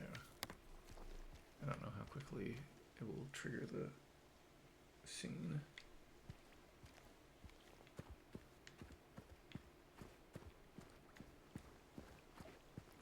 Again, I really don't need to be doing all this.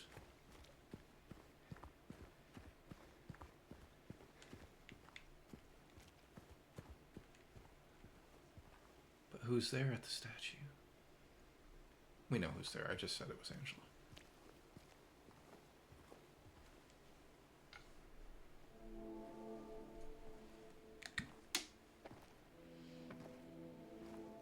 Hey. Are you feeling better? This place is different from what I remember. Remember the last time we saw her was in the apartment where she had the knife. I guess things never really stay the same, do they?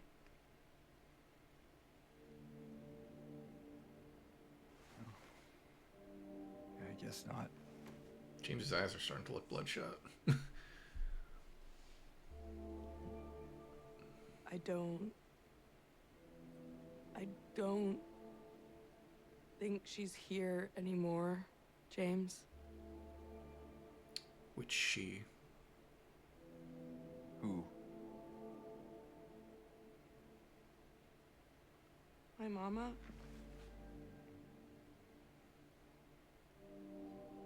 She doesn't want to see me anymore. Why would you think that?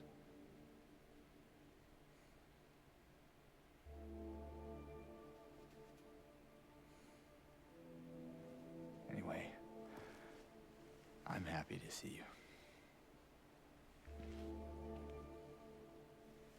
Happy to see me? Alive, I mean. Oh. Yeah.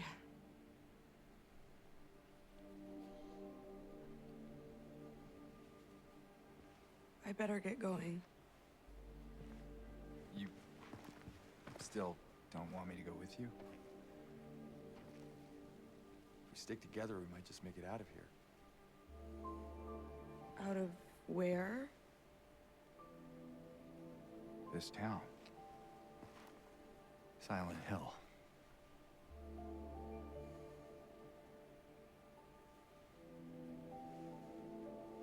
No, it's fine. Okay. Oh, you didn't happen to see a little girl around here, did you? A little girl? Yeah, Angela? Are you all right? What does she see? Angela? No. Please. You shouldn't be here. Angela, it's okay. No, don't touch me!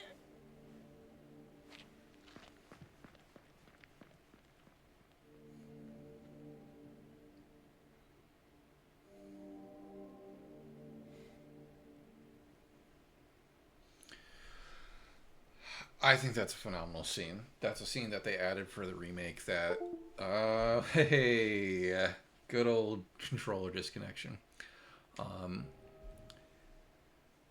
It's a scene that they added for the remake that I think serves like, Cleo, you mentioned, I think today in our email chain, like, it feels so natural to the game. It doesn't feel like it was shoehorned in or something. It feels like in line with the rest of the story. And I think it's important because with the longer game length, it gives us another moment to touch base with Angela and her story before we get to the next scene, which in the original game, you see her in the apartment, and then the next time you see her is the labyrinth when you get the abstract daddy moment. And it's I think it's so good that they added this in here to kind of like have a more natural progression up to that moment. It's another, I wish I had mentioned this before the scene started, but it's another great example of a conversation in this game where two people are having a conversation with each other, and in their heads they're having two very different conversations. Like almost every line that they give to each other can be interpreted in two different ways based on whose perspective you're looking at it from. Like I don't think she's here anymore. For Angela, she's obviously talking about her mother, but James is still potentially looking for Mary. And so the way he says who, it's got this impression of almost like, oh, he thinks that she might be talking about Mary. Especially since that is where his head has just been for a very long time. It's just like, I gotta find Mary, and this town is changing, and all this weird stuff is happening. Like, maybe Angela knows something about Mary. Who could, like, it wouldn't be completely out of the question at this point.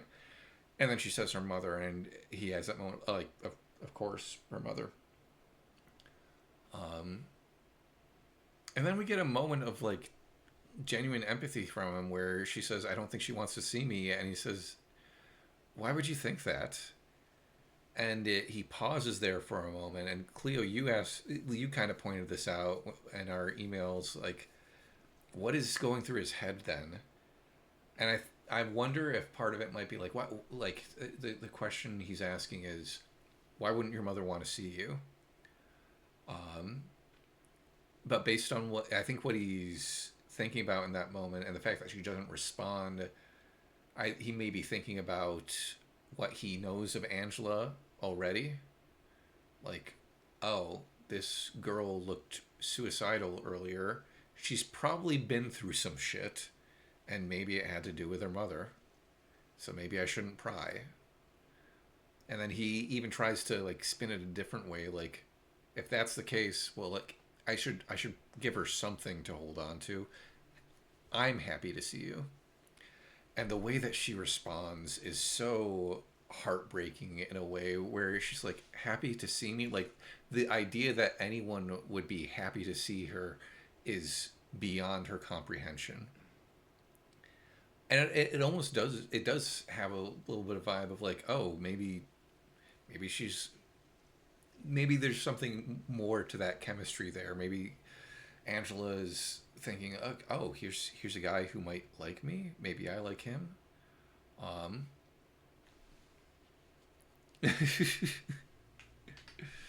Oh, Cleo said it. One that actually makes sense too. James again. Yeah, the anyway, I'm happy to see you. Like, first of all, I think I said in an earlier stream that, like, I don't feel like anyone says anyway as much as people in this game do, which I realized after that stream, like, oh, I actually do say anyway on a pretty regular basis, but they do use it a lot in this game as like a way to set up another line of dialogue. And part of that, I think, is a flaw of the original script, but this is a new scene. They could have taken it a little bit of a different direction. But that's getting really nitpicky about the writing when overall the writing is really, really good. Another thing, other things to talk about. So he says, "I'm glad to see you." She says, "Happy to see me," and he says, "Yeah, alive." And yeah, again, Cleo says, "I say it constantly, and I know I do because I can only say it in Maria's voice." Now, honestly, like, I feel like that is every Silent Hill player's experience at this point. And after playing even the original Silent Hill, because Maria just lays into that anyway. Anyway? Anytime I hear someone say anyway and there's a pause, my brain, if there's enough time, my brain will produce Maria shouting anyway. Yeah, so he says, happy to see you alive. And, like, I think, again, he's thinking, like, this girl was suicidal. I'm really genuinely happy to see her alive after the state I last saw her. And she's just thinking, like, oh, he's just happy to see me alive. There's not something more there, which, I think lends credence to your theory, Cleo, that Angela might have a crush on James, or again, like in that interaction, might be thinking like, oh, maybe something could happen here, and it's like, oh, this was a lot. He's happy to see me in a lot less personal way than I thought he meant, or in a different way than I thought he meant. Um, so then I'll get to there, Cleo. So then they talk about, like, she says, like, okay, I think she turns to leave, and he says, hey, do you want to, like, you want to, like, stick together, or we may have a chance of making it out of here. And the way that she says out of where is so interesting to me, because she was just at the beginning of the conversation saying, like, this place is different than I remember. And from our perspective, it's like, what else could James be meaning? Of course he means this place, Silent Hill, but we also haven't experienced her journey. So we don't know what sort of state of mind she is when she says that. Like, I was theorizing, like, maybe she's in this place where, like, she's not even thinking of Silent Hill as a place you can get out of. Maybe she, in a certain way, on a subliminal level, like, understands, like, oh, I am living my personal hell right now, and I can't just escape from that. So what does James mean out of where? I was also trying to think if it had something to do potentially with her trauma, but I don't know, like, when James says, like, hey, we can make it out of here, like, if she's saying out of where, like, I don't know, I think I'm grasping at straws, but like oh, he wants to go to a secondary location. I have no idea. Again, I'm just theorizing. Um, and then he says, yeah, Silent Hill. And she says, no, I'll, I'd probably just slow you down. Um, and then she goes to leave again, and that's when he asks about Laura. So that was the other two different conversations going on. He asks about Laura, and again, we're looking at the story from James' perspective, so we know that that's who he's talking about. But he just says, you haven't seen a little girl around here, and that it's clearly a triggering moment for Angela. It takes her back, and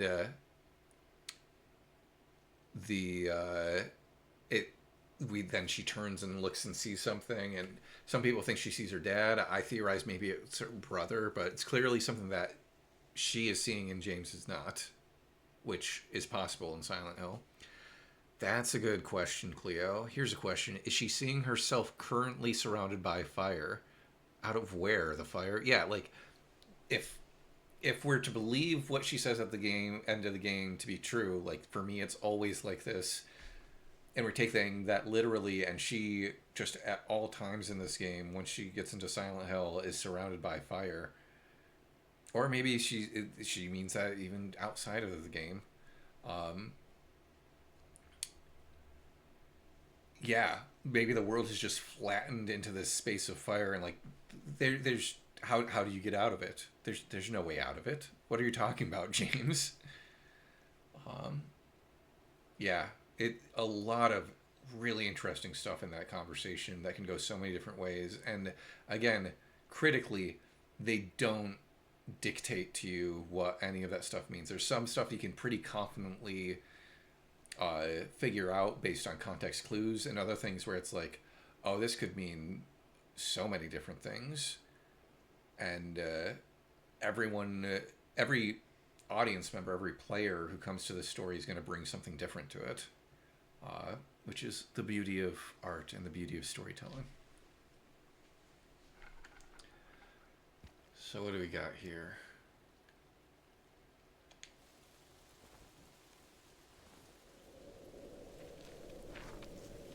Getting my rod unsettling voice reading in.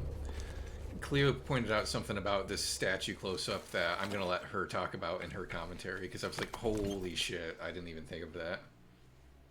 Were there also just some whispers there as it went to the close-up?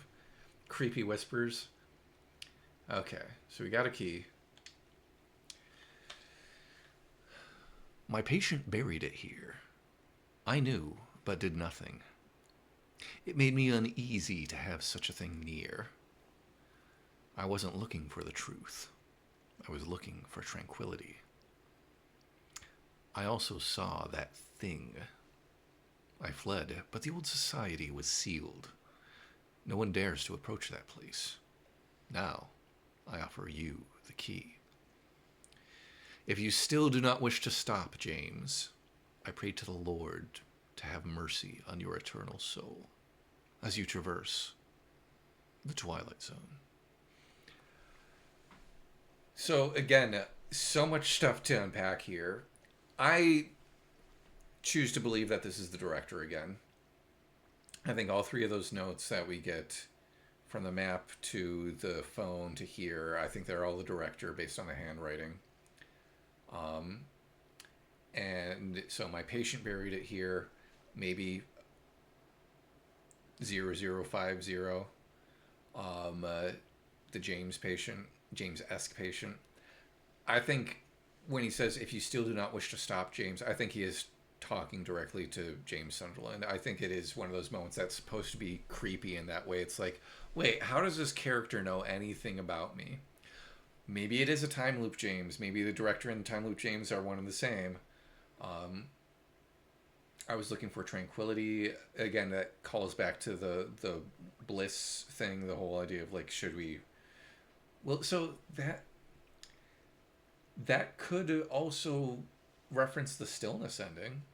That could be referencing like the peace and tranquility, or even, yeah. I wasn't looking for the truth. I was looking for tranquility. I wasn't looking for the truth, to me suggests the bliss, the whole idea of like, oh, I'm happier in my delusion.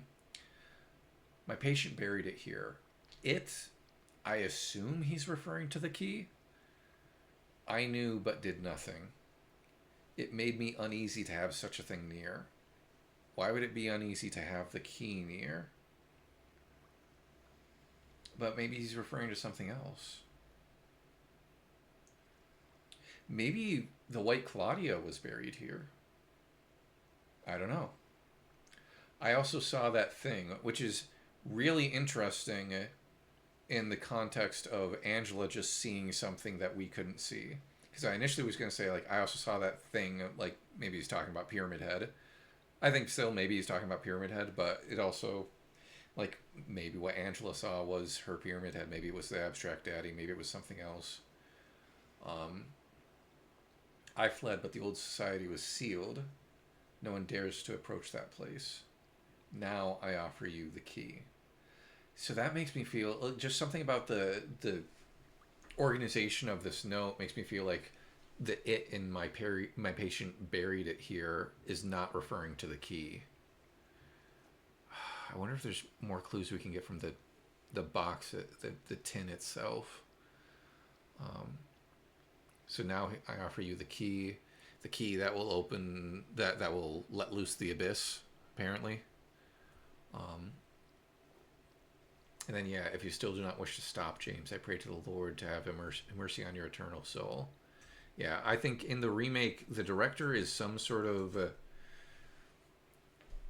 it's parallel being, extraplanar being, because like this also feels like it flows into the last thing we hear from the director in the hotel at the end. Like this idea that like, oh, he's not talking about his own patient anymore. He's talking about James and Mary. Pray to the Lord to have mercy on your eternal soul. And he clearly knows what's going on. He's like, James, if you really want to find the truth, I guess I can give you the key. If you still don't wish to stop, you should have just done drugs and gone for the bliss. But I guess if you really want to press forward, here you go. So Cleo said, again, 10,000 questions about things implied by this note. Okay, you're really warming your... Oh, thank you, Cleo. That's very kind of you. It feels so weirdly like the director, writer, whoever is breaking the fourth wall and looking directly at us. Yeah, it does have a bit of that vibe, particularly because he says James.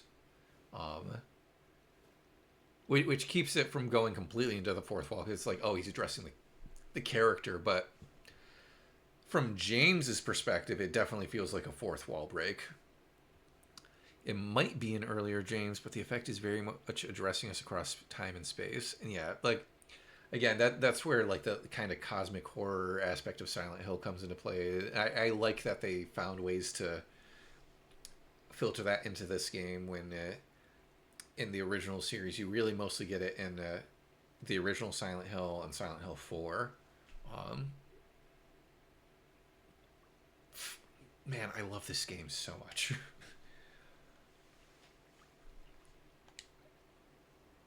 Yeah. Some sort of tin. The key itself, pretty nondescript. It's like, maybe it's shaped like a sun or a flower. I don't know if it's supposed to look like anything specifically. Though the end of it is an interesting key shape. Definitely not a modern key. And it feels like a potential security hazard for in the modern age, but to each their own.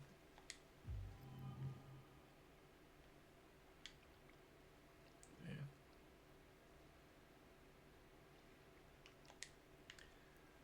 Okay, just a little bit further tonight to the Historical Society, and then I think we'll call it there.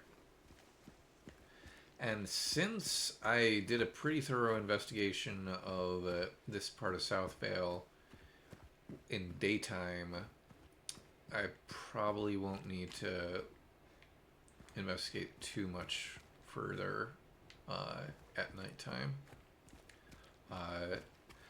When I did my first playthrough of the game, I completely bypassed the garage over here.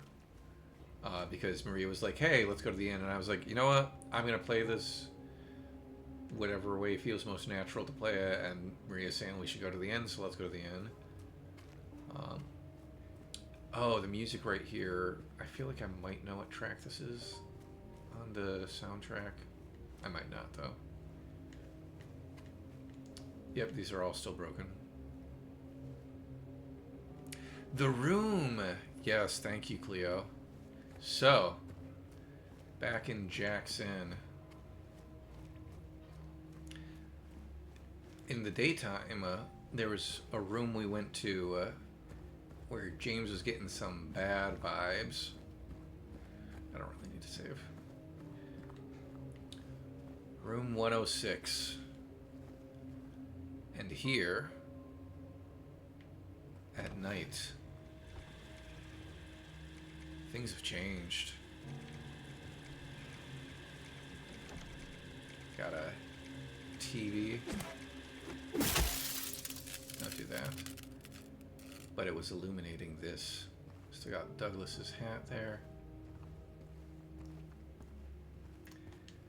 The Halo of the Sun, which I now have on a t-shirt. Because when I got my when I was looking for Silent Hill t-shirts, I wanted a Halo of the Sun t-shirt for ages. This is one of the symbols used in the Order's beliefs. And I'm trying to remember specifically. I think it's I want to say it's a symbol of protection. Like, there's also something in Silent Hill 3 about, like, if you paint it in blue, it's inverted or something, or it has a different effect. A lot of people have done research into, like, all the symbols that you can find on the Halo of the Sun. I'm sure if you Google and stuff, you can find stuff, but yeah. It's a really cool symbol. Like, again, the makers of it. Oh, we've got another table, the desk with handprints on it and stuff. Team Silent knew what they were doing when they wanted to make things look spooky and occult.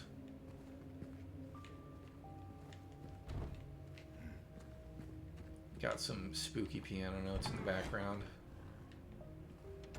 No real tonal center to speak of, so it's just kind of like, oh, I don't know what key we're in. No real rhythm, it's just floaty, spooky piano notes. Is there anything else in here? Probably not. We can go back in here, but probably don't need to. Oh, we've got the Marie address again. You can check that out again. Hung back up on the rack.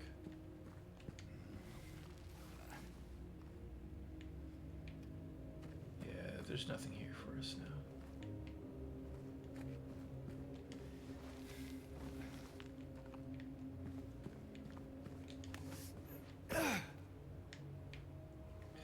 There's a part of me that every time I come to this part of the game, I just want to walk out on this like this not archway, this overpass, not that, you know what I mean.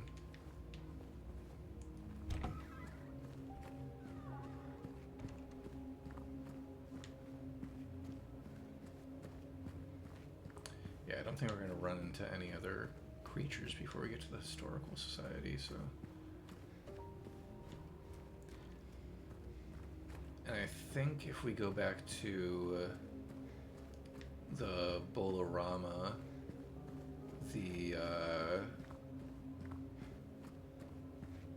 the safe will be covered with a cloth now.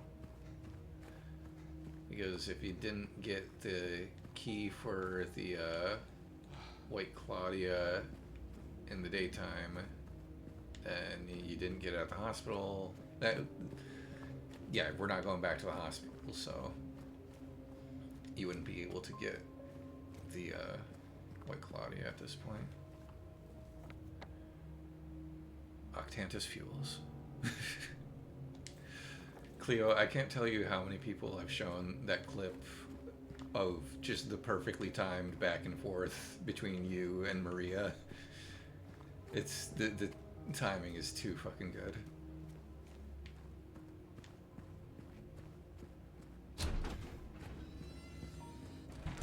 Oh yeah, I wanted to check what this looked like now at nighttime. Still clogged. Okay, nothing new.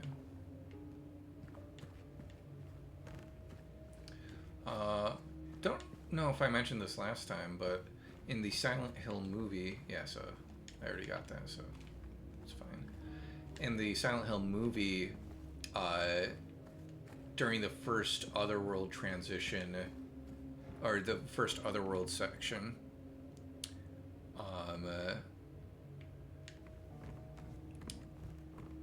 Rose is chased by the Grey Children through some back alleys, and she makes her way into Pete's Bolorama and wakes up here back in the Foggy World with Johnny Cash's Ring of Fire playing on the jukebox, which is of course very thematically relevant for the original Silent Hill game, where Alesso was burned horribly.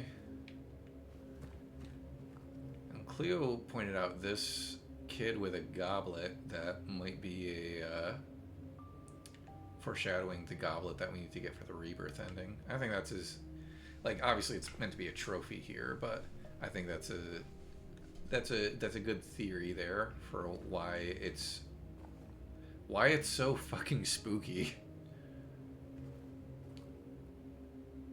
Also, are these, for some reason I thought these looked like nurses, but now it looks like they're kids. And these look like pictures of actual people. Interesting.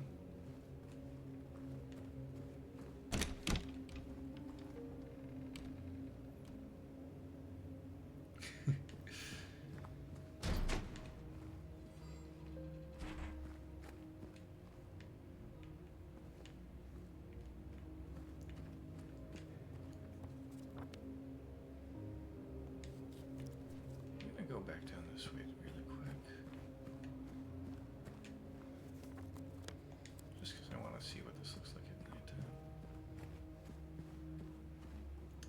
this night gate? It's over here, right?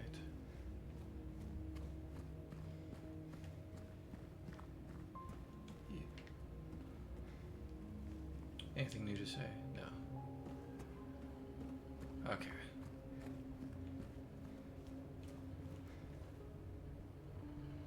You can almost believe that the otherworld is confined to the other side of this wall. Almost. We know better.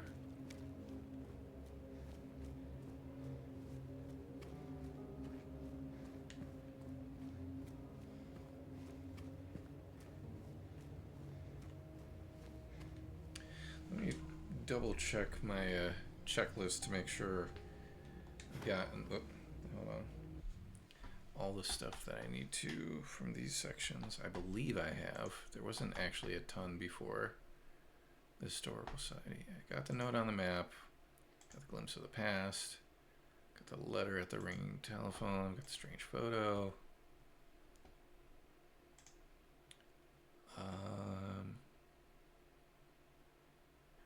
Nothing to collect in South Vale West Revisited. And then next stuff is in the Historical Society. Okay.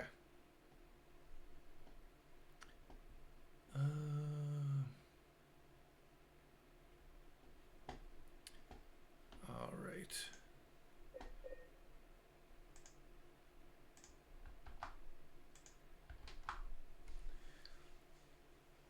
Oh, crap. Hold on. Where's my notes? Is there something else note-wise? Okay, no, I talked about all that stuff.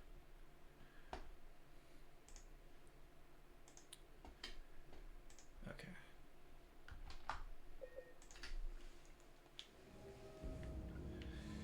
I got myself turned around. Take a right.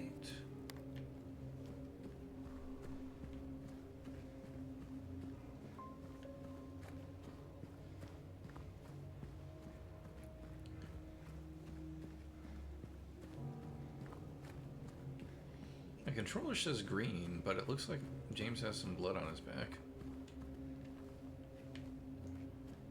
I already broke these, right? Yeah, okay.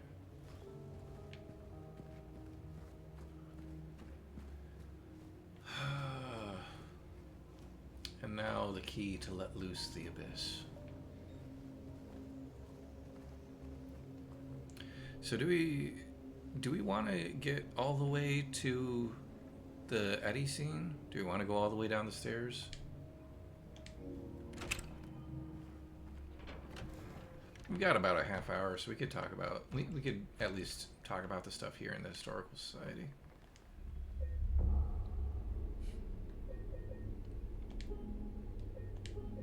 Or we could call it early. We went long last time, so wouldn't be the end of the world.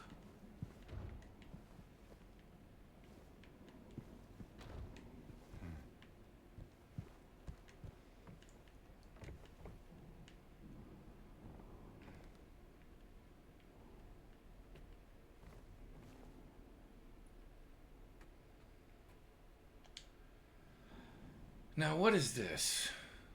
This looks like it might be...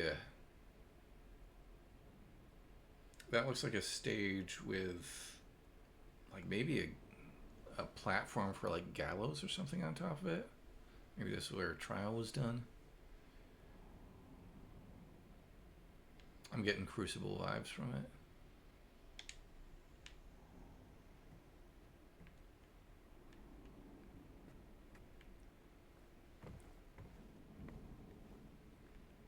Okay, so I wasn't the only one who thought gallows for some reason. Oh, photo. The new clock. Prison Community Theater. Oh, we've got the Little Baroness, the maiden voyage of 1916. The Little Baroness, which is referenced in this game, it may be referenced in one of the other games, but it is the setting for the Silent Hill arcade game they made, which I want to say, like, I've been wanting to rewatch. Someone somehow, like, recorded a playthrough of the Silent Hill arcade game, and put it up on YouTube, and it is as cheesy as you would think, but it also like might actually add some lore to the whole like little Baroness stuff. It's a cool place to set a Silent Hill game at, because I mean it's part of the lore, and they do throw Pyramid Head in there. I think they made it after the movie came out, so I'm sure it has a bunch of references to the movie. And it is like a shoot 'em up arcade game, like House of the Dead or something. But yeah, I should check that out just to see if there's anything interesting. But yeah, the Little Baroness, which even now I'm having trouble remembering the lore for that. Was it that like the boat just disappeared, or was it that like sank, or was it had to do with illness? Ah, yes, the Lady of the Light, the unveiling of one of 2 statues commemorating the local folktale. So the first one we saw in Moongrove, or Moonlight Grove, is that what it was called? The garden where Maria told us the story of the Lady of the Light. Where is the other statue, do you think? Do we come across it? Is it at like the hotel or something? I don't know. I feel like that hat, isn't that the same hat that was on the bench in Rosewater? I don't know. Yeah, we looked at that. Little Baroness. Got the photo. Oh, health drink. That's useful.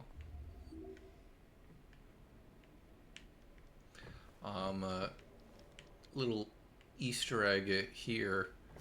In the original game, there was a place in the Historical Society that had a picture or photo of the original Team Silent. And if you look back here, I think one of these pictures, I think it's the lower one, is a picture of Bloober Team. I think the upper one might be Team Silent, which is a cool little Easter egg.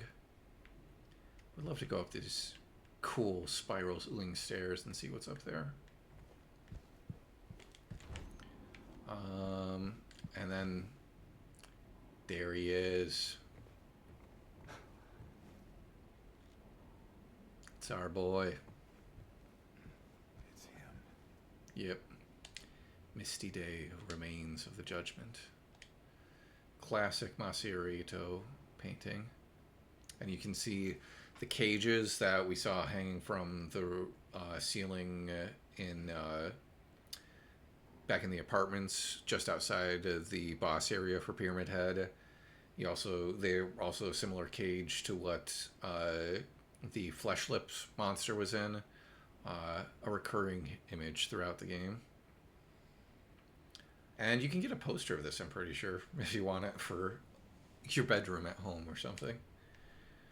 And then, if I remember correctly, yep, there it is. Next piece of the puzzle for the Rebirth ending. The Obsidian Goblet. It is very bowl-like. It's got a snake on it. Or you could rotate it further and see where the snake's head ends up. If it ends up anywhere. Looks like James's thumb may be covering it. And if I go to it in my inventory, ancient looking goblet carved from pure obsidian, found in the old museum. Yeah, it looks like its head just ends there. So we've got that. We've got the White Chrism. We've got the Crimson Ceremony book. The Key of Sorrow for the Stillness ending, which has the halo of the sun on it, which I think I brought up at the time, was very interesting. One thing is to dabble in it, but another is to delve into it. To delve into sorrow, perhaps.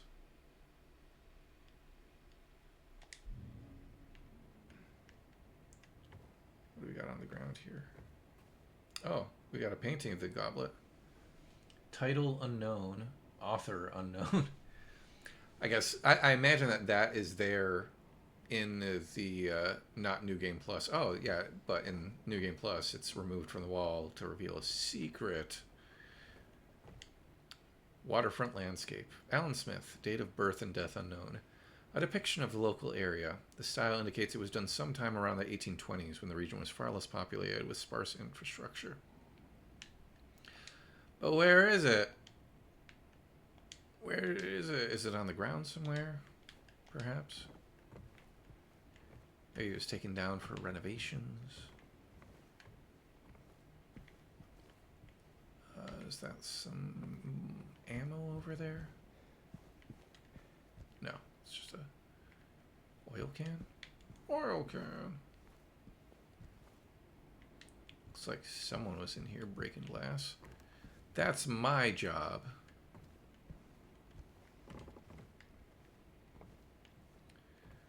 Over here we've got Wiltsey Coal Mine. Established around 1850, it remained operational until the early 1900s. The mine played a key role in the revitalization of Silent Hill. I think this is the only reference to coal mines in the classic games. There it might have been a reference in the original Silent Hill, but then the movie kind of took the whole coal mine, Rust Belt America, is that the right term for it? Or at least Coal Mine America, and moved Silent Hill to West Virginia and had the whole thing with kind of being inspired by Centralia and the fires there, which so many diehard Silent Hill fans will get pissed off at you if you get that wrong. Like, oh, Silent Hill is based on Centralia, right?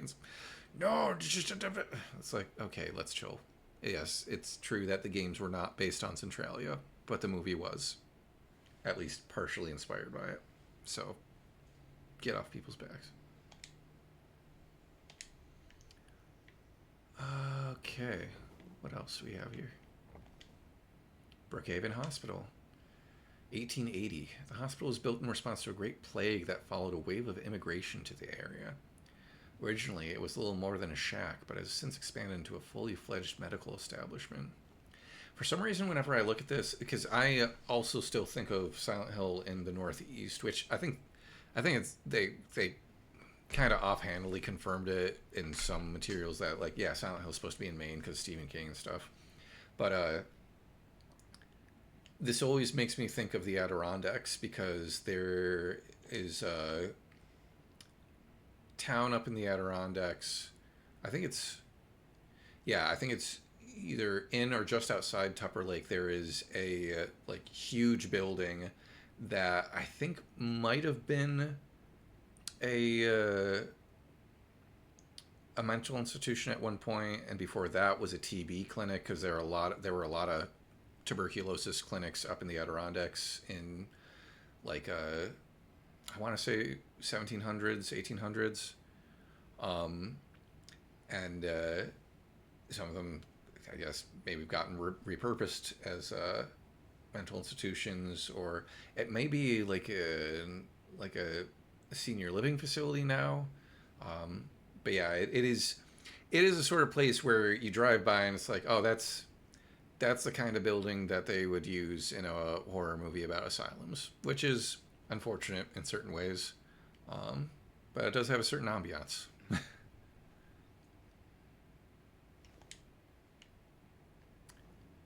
James, what are you looking at? You weren't even... were you looking at the plant? What are you... Oh, you're looking at this. And here we have the former director of Brookhaven Hospital. Name scratched over, illegible, of course. And there is something about this painting... Oh, don't you dare. Come on. It almost looks like the mustache and hair are drawn on in certain ways. Like, if you look at the picture of the director in the original game, it also almost has that quality to it, and I wonder if we, like, erased that mustache and some of the hair, if this character would look more like James or Luke Roberts, and in the original more like James or Guy Seehee. All right, buddy, I'm kicked. I'm gonna go watch a movie and crash. Have a good night, man. Have a good night, man. Thanks for hanging out.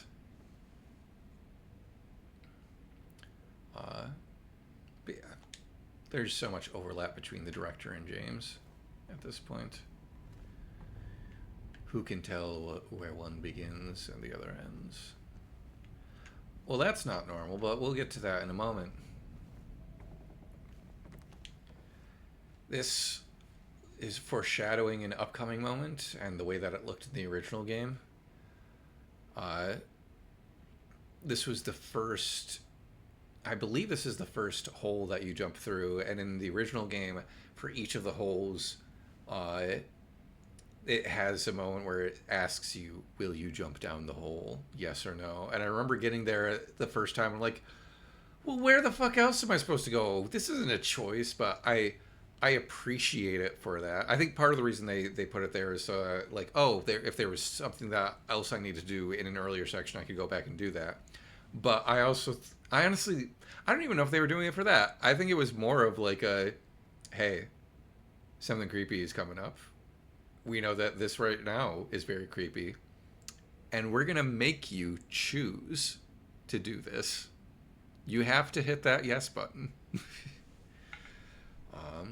It's stuff like that where I'm like, there are times where I'm playing Silent Hill games where I'm like, Silent Hill is mean, but not in a way where I feel like it's being unfair necessarily, but in a way where it's like, oh, it just really loves messing with you sometimes.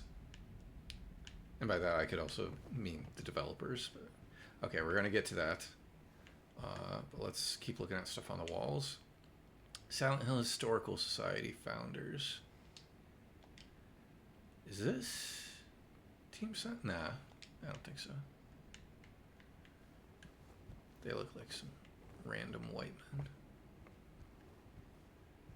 men. Okay. So, before we read this, I'm going to bring up the scene from before in Moonlight Grove with Maria, where she told us the Lady of the Light story. The story that she told us was that Lady of the Light, she was arrested for being a woman, basically, and sent to this island. And this man had fallen in love with her. So she would go out with a candle and every night, like, to lead the man to her island so that he could sail correctly. Now, in Maria's telling of the story, she says that one night there is a storm so terrible that it either blows out the candle or obscures the candle so that the man can't see it, but he will not be deterred. And he presses forward, and eventually the storm takes him, and he dies. And I think she also says, like, some people say to this day you can still see the woman standing with the light, trying to guide her love. Remember that as I read this. The version of the Lady of the Light that we see here in, oh, come on, the Historical Society. Perhaps, in some ways, a more objective storyteller. Among the local legends... Oh, do I want to keep the Rod Serling voice going? Among the local legends is that of the Lady of the Light. The story tells of a woman who was accused and found guilty of witchcraft. As punishment, she was taken to a small island out on the lake, a minuscule stretch of rocky soil devoid of any food or shelter. There she was to suffer a slow, excruciating death as her body succumbed to cold and hunger. This is a detail that I think is important to remember that I always forget. Like, she is sent there to die without any food or shelter. However, unbeknownst to the rest of the townsfolk, there was a young man among them who, having gazed into the woman's eyes as bright and beautiful as a midsummer's moon, had vowed undying love for her. When she was convicted, wrongly, as he believed, he swore that he would not let her suffer such cruel fate. While waiting for an opportunity to abscond with his beloved, every night he would sneak out and row across the lake, bringing her food and something to keep her warm. And every night, the woman would stand there on the shore, holding a lit candle to help him find his way. But then, one night, when the sky was exceptionally clear, devoid of even a wisp of cloud, the young man set out on his nightly escapade. As always, he would look out into the distance, looking for the light in the darkness that would lead him to his beloved. On that night, however, the moon shone so bright and so vibrant, stronger than any candle could. Seeing the light's reflection in the water, the young man was led astray. He rowed and rowed and rowed, following the reflected light, hoping against hope he could reach it. He did not care for his aching arms, or the shortness of his breath, utterly mesmerized by the illusory light. When his boat tipped over, the man was so exhausted from rowing, so weakened were his arms, that he was not able to swim to shore. Thus, he succumbed to his watery grave. Although left alone, the woman on the island had never lost hope. She kept coming out at night and kept lighting the candle. The legend says that those looking for true love can still see the lady's light out on the lake, shining to bring her beloved home. While the story is clearly meant as a metaphor and a cautionary tale, it is to a certain extent rooted in reality, as the area has indeed seen its share of religious persecution, such as that of Jennifer Carroll, for example. So yeah, story's a little different than what Maria told us. Back in Moonlight Grove, we talked about how Maria's interpretation of the story, or her telling of the story, suggested, my interpretation of it was, she's saying like, oh, the lady of the light is Mary, but you're going to die in pursuit of her. The storm, Silent Hill, whatever you want to call it, is going to sweep you away and kill you before you get to the light. And maybe the light isn't even there anymore. Maybe it's been blown out. So maybe instead you go with me. This version of the story seems to suggest the woman is there, the light is there. He has mistaken something else for the light. This version of the story seems much more like that reflection in the water, that is Maria. That is the distraction, the illusory light that is leading you astray. And if you continue to pursue her, you will run out of energy and die.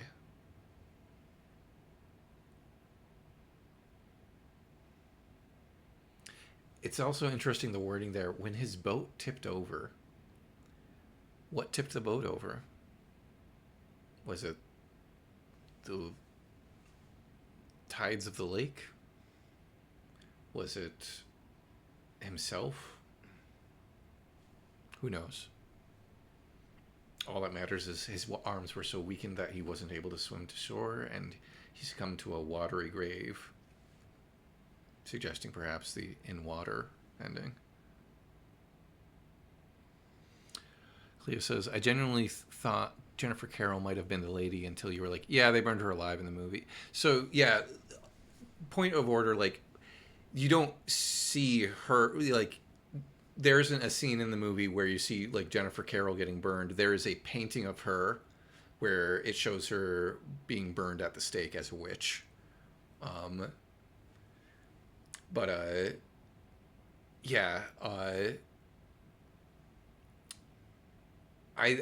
think the Lady of the Light is meant to be someone different.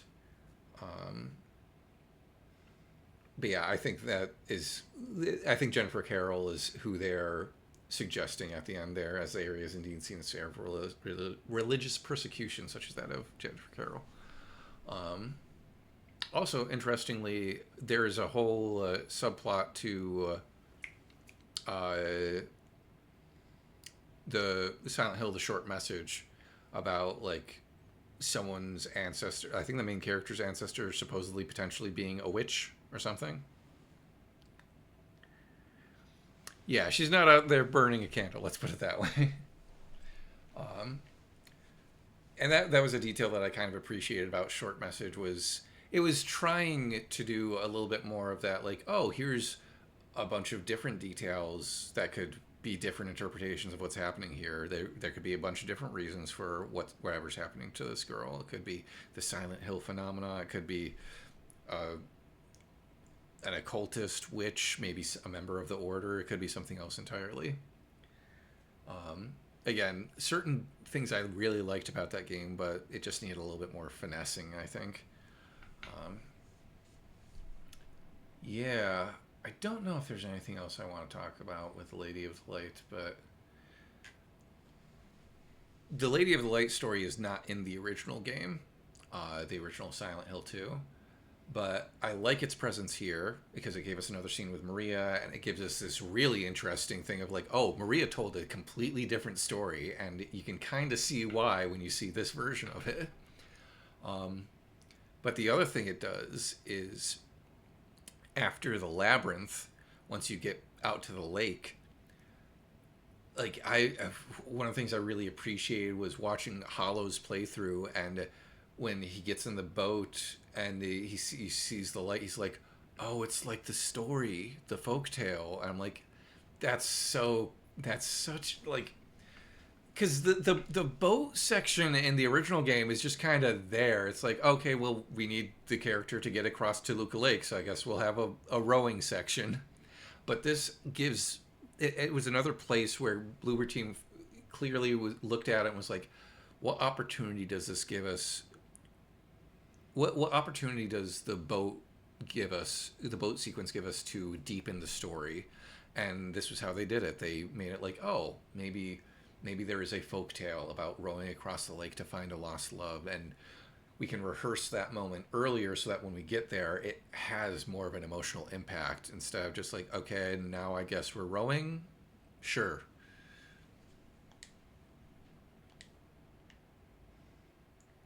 Okay. I looked at that. I think we've looked at everything that we need to here. I am wondering why the waterfront landscape is gone. Part of me is wondering if like that painting is on the ground somewhere, like in here. Also, is there anything in here I missed? No. Like maybe it was taken down for touch-ups. No, it's not over here. I don't think there are any other. Oh, there's this front room. Did I get everything in this front room? I didn't go in the front room. I'm glad I came back here. I'm not glad I came back here. What the fuck? What's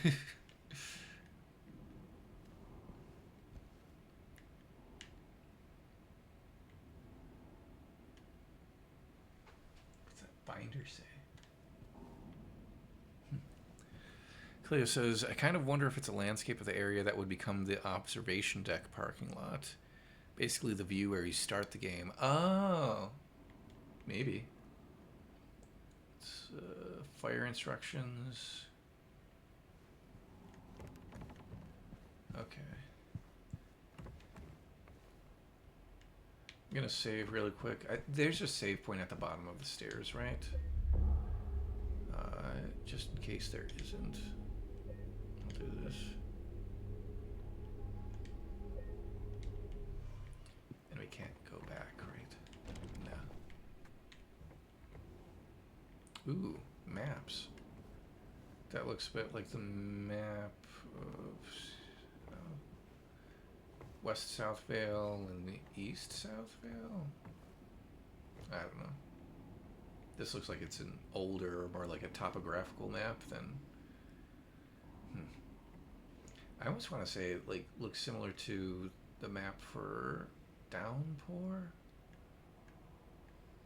That almost looks like the Ferris wheel at the amusement park in the picture there. I don't know. Wish there was a zoom button. Anyway, let's go down these stairs for our final thing. And then we'll call it for the night.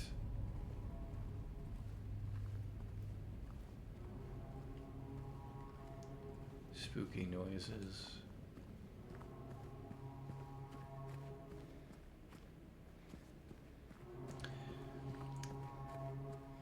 There's a section in each of the Silent Hill games that is sometimes called Nowhere.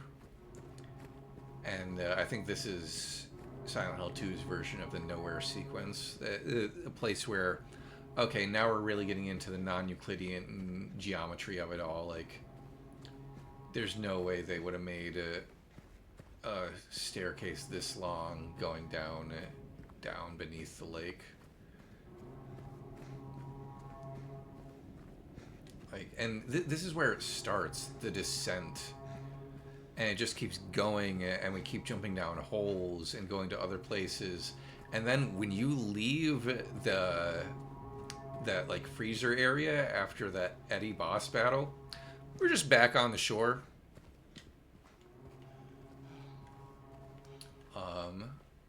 Yeah, we're just back on the shore, and we're not even across the lake. So I was just saying, like, oh, this is clearly taking us beneath the lake, and it's like, no. Once we get past the Eddie boss battle, it's like, no, we're just on the other side of like the historical society, the ship off point that you can find in South Vale.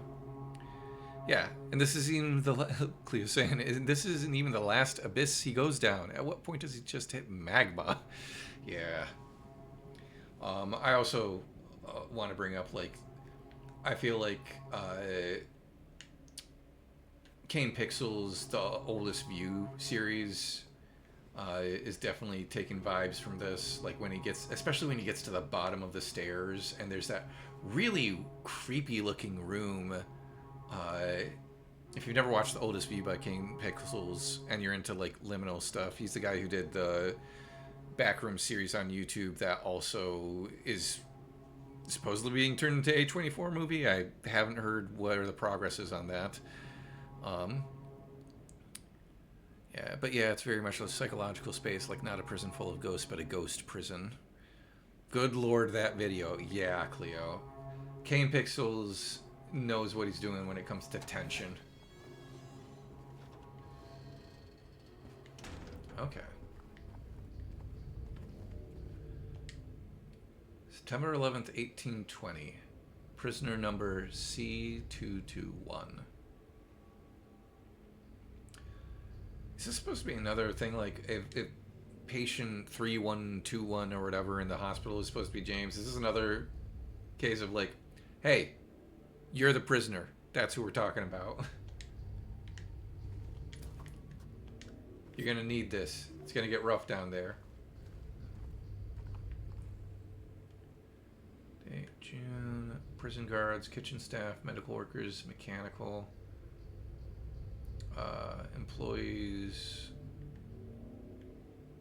Is that off, like authorized, and then actual? Employees expected? I don't know. Inmates, general population, high security, isolation, death row. It's like 18, 7, 15, 10.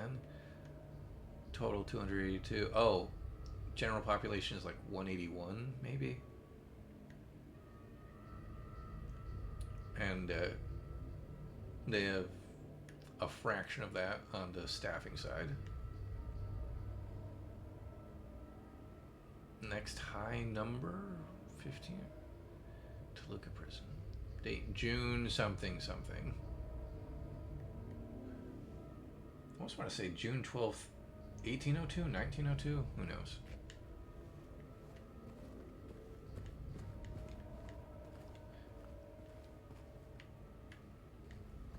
1982. Okay. Where Where's our next save point? Oh.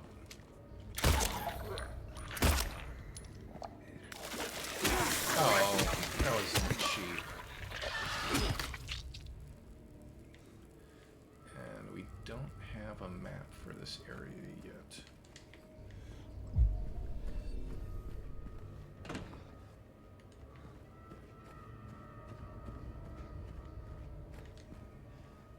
Flickering lights.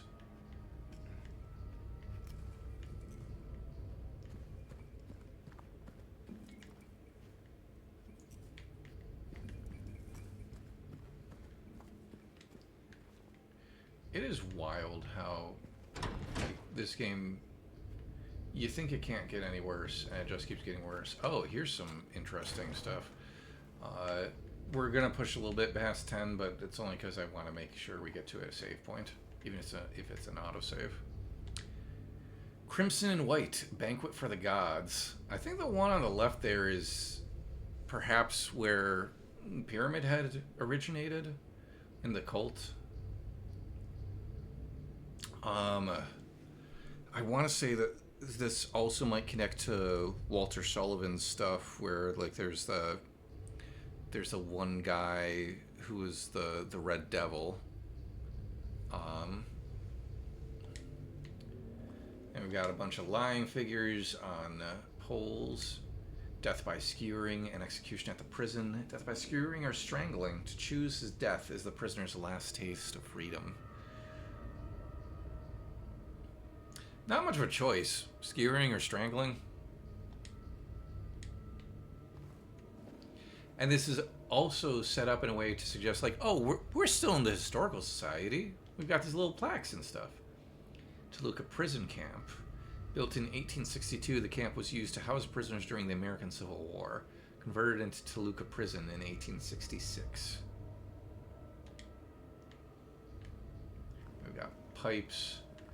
Things are beginning to look more industrial again. This, again, is one of the interesting things about Silent Hill 2 in particular, where we don't get the siren or, like, transitions to the other world and back, really, except for a couple of specific places. And here's that hole. Now, the first time I played this game, I think I glitched jumping down this hole. But it didn't happen the second time we played, so hopefully it won't happen again. And here it is. It looks quite similar to that picture we saw back up in the Historical Society. Will you jump down the hole? No, really, will you?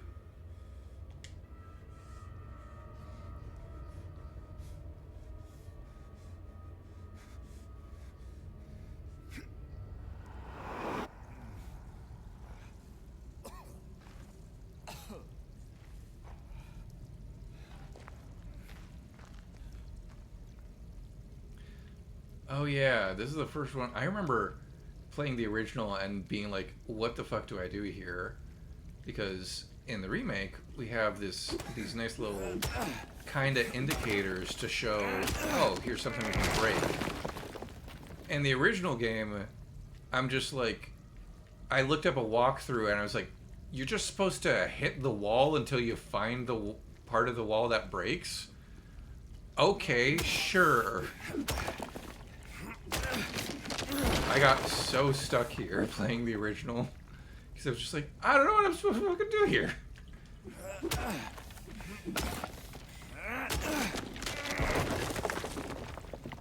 Okay.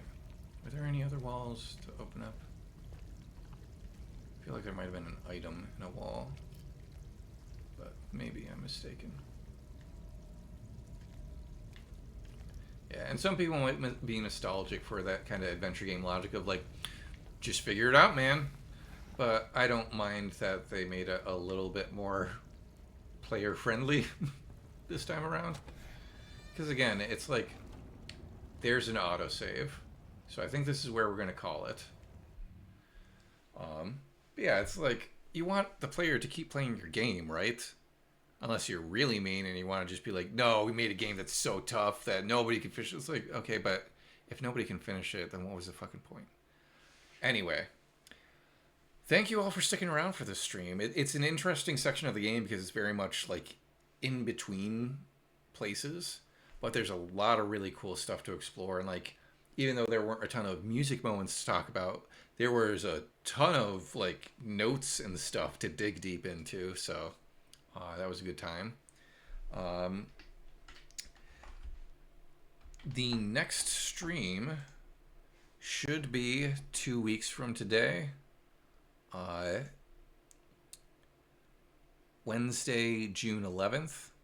Like I said at the beginning of the stream, keep an eye out for keep an eye out on my social media. Like if you go to ian-story.com and go to any of my social media and stuff, Facebook, Blue Sky, Tumblr, I will try to keep people posted in case something comes up and I'm not able to do a stream.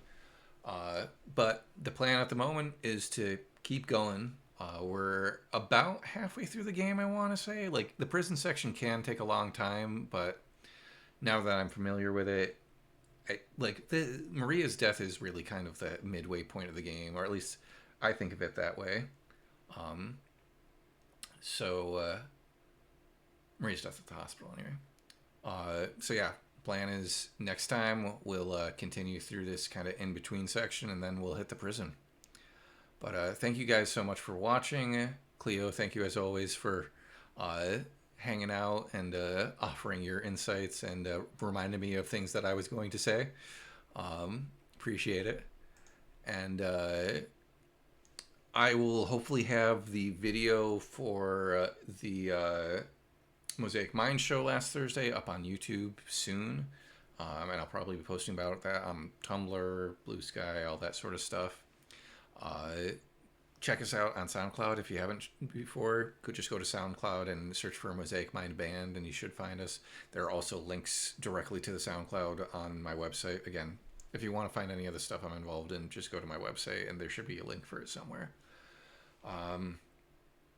But yeah, if you're in the Syracuse area, I'm going to be playing an acoustic show at Heritage Hill North, a brewery in North Syracuse on Sweetheart Corners, Friday, June 6th from 6 to 9, I think. I'll be posting about this stuff on social media and all that. I won't have a recording of that probably for the people who aren't able to make it, but if you're in town and you want to see me play some solo acoustic material, including originals and covers and stuff, feel free to come on out and see me there. And that, I think, will bring us to the end of the stream. Thank you all for watching again. Please take care of yourselves. Find ways to stay cool as we get into the summer months. And have a good night.